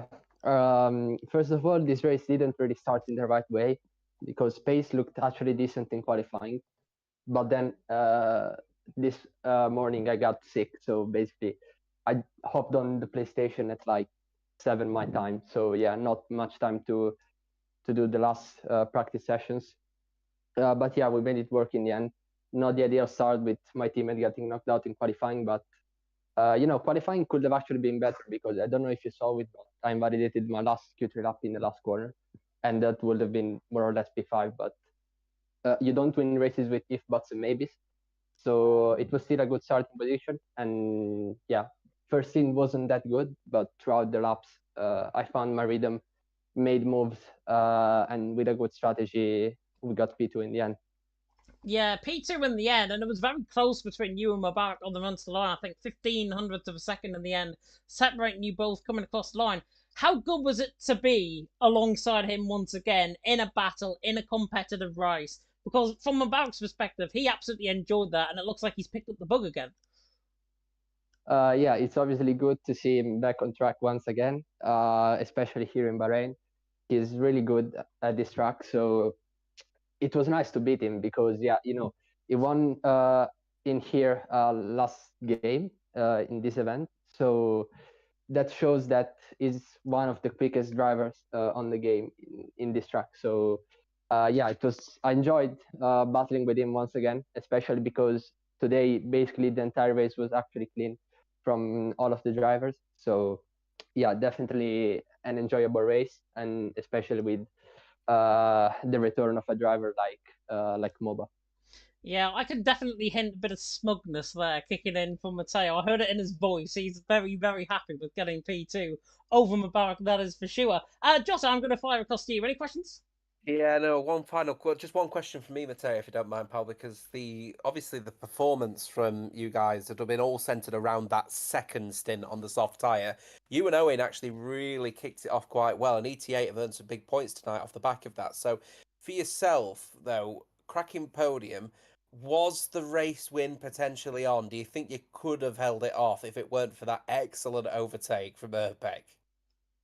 I think that I didn't really have a shot at the win in the last lap because being so far back in the train, I had to go for the undercut. And yes, I gained a lot of positions. Indeed, I was like P2 for three quarters of the second stint. But I knew that we had to take the pain sooner or later with the driver. And yeah, that's what happened, because usually the guy in P2 is the favorite to win the race going into the last lap. But this time around, Urpec just had too much more grip, and that was decisive for the race win. Obviously, it was on the cards. I think we could have done something better to get the win. But after the not so good results in the first races of the season, it definitely feels good to be back on the podium and to be the second best point scorers tonight. Nonetheless, so it's a really good performance from ET8, to be fair, off the back of that. Again, the second stint. And Owen, your teammate, actually did a really good job, actually, to be fair. So a big shout out to him from the back of the grid to get within the top 10. So nonetheless, a really, really good performance from yourself, though. A championship winner, not by accident. You managed to really make it work. Moving forward, final question. I know I only said I only had one. I've got one more. Qatar, ETA, are we expecting big things from you guys at that one? Yeah, I think that Qatar would be a similar race to this one, because like Bahrain, I've got some decent quali pace. I should make it to Q3 theoretically, if I'll be racing, but I think I will. And yeah, Qatar is a really good track in the race for me as well. I will probably have Renz on my side, which is also really fast both in qualifying and the race. So we aim to improve the result of tonight by a lot. Yep, thank you very much, James. Yeah, he said it, the man himself. Renz is going to be alongside him next week. You heard it here first. The E-Take lineup next week in Qatar. Matteo, though, go and enjoy your evening. Congratulations on the P2, and see you next week, hopefully. Thanks to the engineers for engineering tonight. Thanks, James. Thanks, Jota, and have a nice evening. Very welcome indeed. And we're going to round it off there. I don't think we're getting Urpec for an interview. I don't see him there in the interview room, which is a shame, because I would have loved to interview Urpec. I don't think, though, he speaks too much English, if I'm not mistaken. So we could have had a little bit of a translating issue, potentially, in terms of some of the questions. It could have been like last week, and I think it was EVE or GT10. I can't remember. I don't know. It's been a long, long week. But speaking of long, calendar. Qatar next week, Saudi Arabia the week after, ending off the first quarter of the season. And with that result from Urpec, from Gatkowski, P1 and 4 out on track, CPI now top the standings going into next week, provisionally, albeit with steward reports and everything like that's coming through, CPI are leading the way in Legacy Division. And I repeat, it's no joke, CPI lead the way in the championship going into next week. So now is the time for CPI to try and really build on that Bahrain Grand Prix. Back in Qatar, are we going to see them at their best? Or, as Matteo alluded to there, it seems like it's going to be him and Renz for the lineup. Are ET8 going to come into the fold? Well, I mean, they're certainly in contention. As far as I see it, TTM are currently leading the championship by 2 points over CPI. Shazoo, 7 points behind from TTM as well. So, but regardless of what you're saying, though, to be fair, 2 points being the only difference, where the maximum amount of points that you can score in a championship race is within the top 15 as first and second place is such a huge margin. So it's so tightly compacted, and I'm so looking forward to seeing CPI at Qatar, because I know Gatkowski is a driver that is so good at the tracks in the Middle East, so he should be good there. TTM are ever going to be bringing some great drivers, and I think Mubarak probably will be racing at Qatar. I would expect him to anyway. But Shazoo, what a poor performance in the end. 2 weeks in a row now where they've had their one driver in the top and the other 2 drivers at the back. And critically, 4 different teams winning each race this week, the last 4 rounds. Yeah, and hopefully it might be the fifth team to try and wrap up the race, of course, next week. Going into Qatar, you never know what can happen here in WOR Legacy Division. And I will reiterate what Jossa said. It's TTM that lead the way in the championship on 139 points. CPI are in second on 137. And Shazoo are now in third on 132. That's the top 3 going into next week. But there is more action to come. I kid you not. In the coming weeks here in WOR, we have got the Season 19 calendar, of course, that has been revealed this week. Sign-ups, of course, are currently open. So if you do want to get involved with WOR Console Tier 1, Console Tier 2, the rest of the Console Tiers, of course, there are no assists this season. So all, they're all no assist tiers. Assist tiers, I don't think are going to be happening, I think, for season 19. I could be corrected if I'm wrong on that. But China, round 1 of the championship. Then it's the United States, Singapore, Las Vegas, and Great Britain. Great Britain on my birthday, by the way. Thank you very much for that one. And Netherlands for round 6, and then Hungary round 7. Then it's Christmas, then it's Canada, Austria, and Sao Paulo to round off the season. And very similar, albeit because PC Tier 1 is currently still on, PC starts a week later, so the United States Grand Prix for November the 11th, and it's Singapore, Las Vegas, Great Britain, Netherlands, Hungary. Then China gets added in for round 7 because they miss, of course, with Tier 1. Then Canada, Austria, and Sao Paulo to round off the season. Before we end off, let's have a look at that in a little bit more detail with the console tiers. China round 1 of the championship, 3 weeks away. It could be very interesting to see most of these drivers here in Legacy Division transversing once again over into console. Yeah, I mean, that's exactly that, isn't it? We've got a packed and tight calendar full of really exciting races for the upcoming season. Whilst all of that's happening, of course, you're going to have the World Online Racing's Legacy Division transversing both season 18 and 19. So season 5 will be a long one, but it is still going to remain such a tightly compacted championship over here. As I said, 4 different winners from 4 different teams over 4 rounds. What's the next 19 rounds got ahead of us alongside all of these exciting rounds in season 19? It's a shame we can't have 24 teams wrapping up 24 different races. That would have been a sight to see, definitely, in Legacy Division, but we're not that cruel to you guys at home. But we're going to end off here. Big thank you to Jota for joining me along in the commentary box once again. Big thank you to you guys for tuning in at home, for all your support. If you did enjoy the stream, like, comment, subscribe. Tick that notification bell, of course, if you're a brand new channel. We are going to be seeing you next week once again in Qatar, and it's going to be a very intriguing race on October 15th, where everything will be in play, quite literally, in WOR Legacy Division in Qatar. From myself, from Jota, from everyone else here, thank you so much for watching, and until next time, goodbye.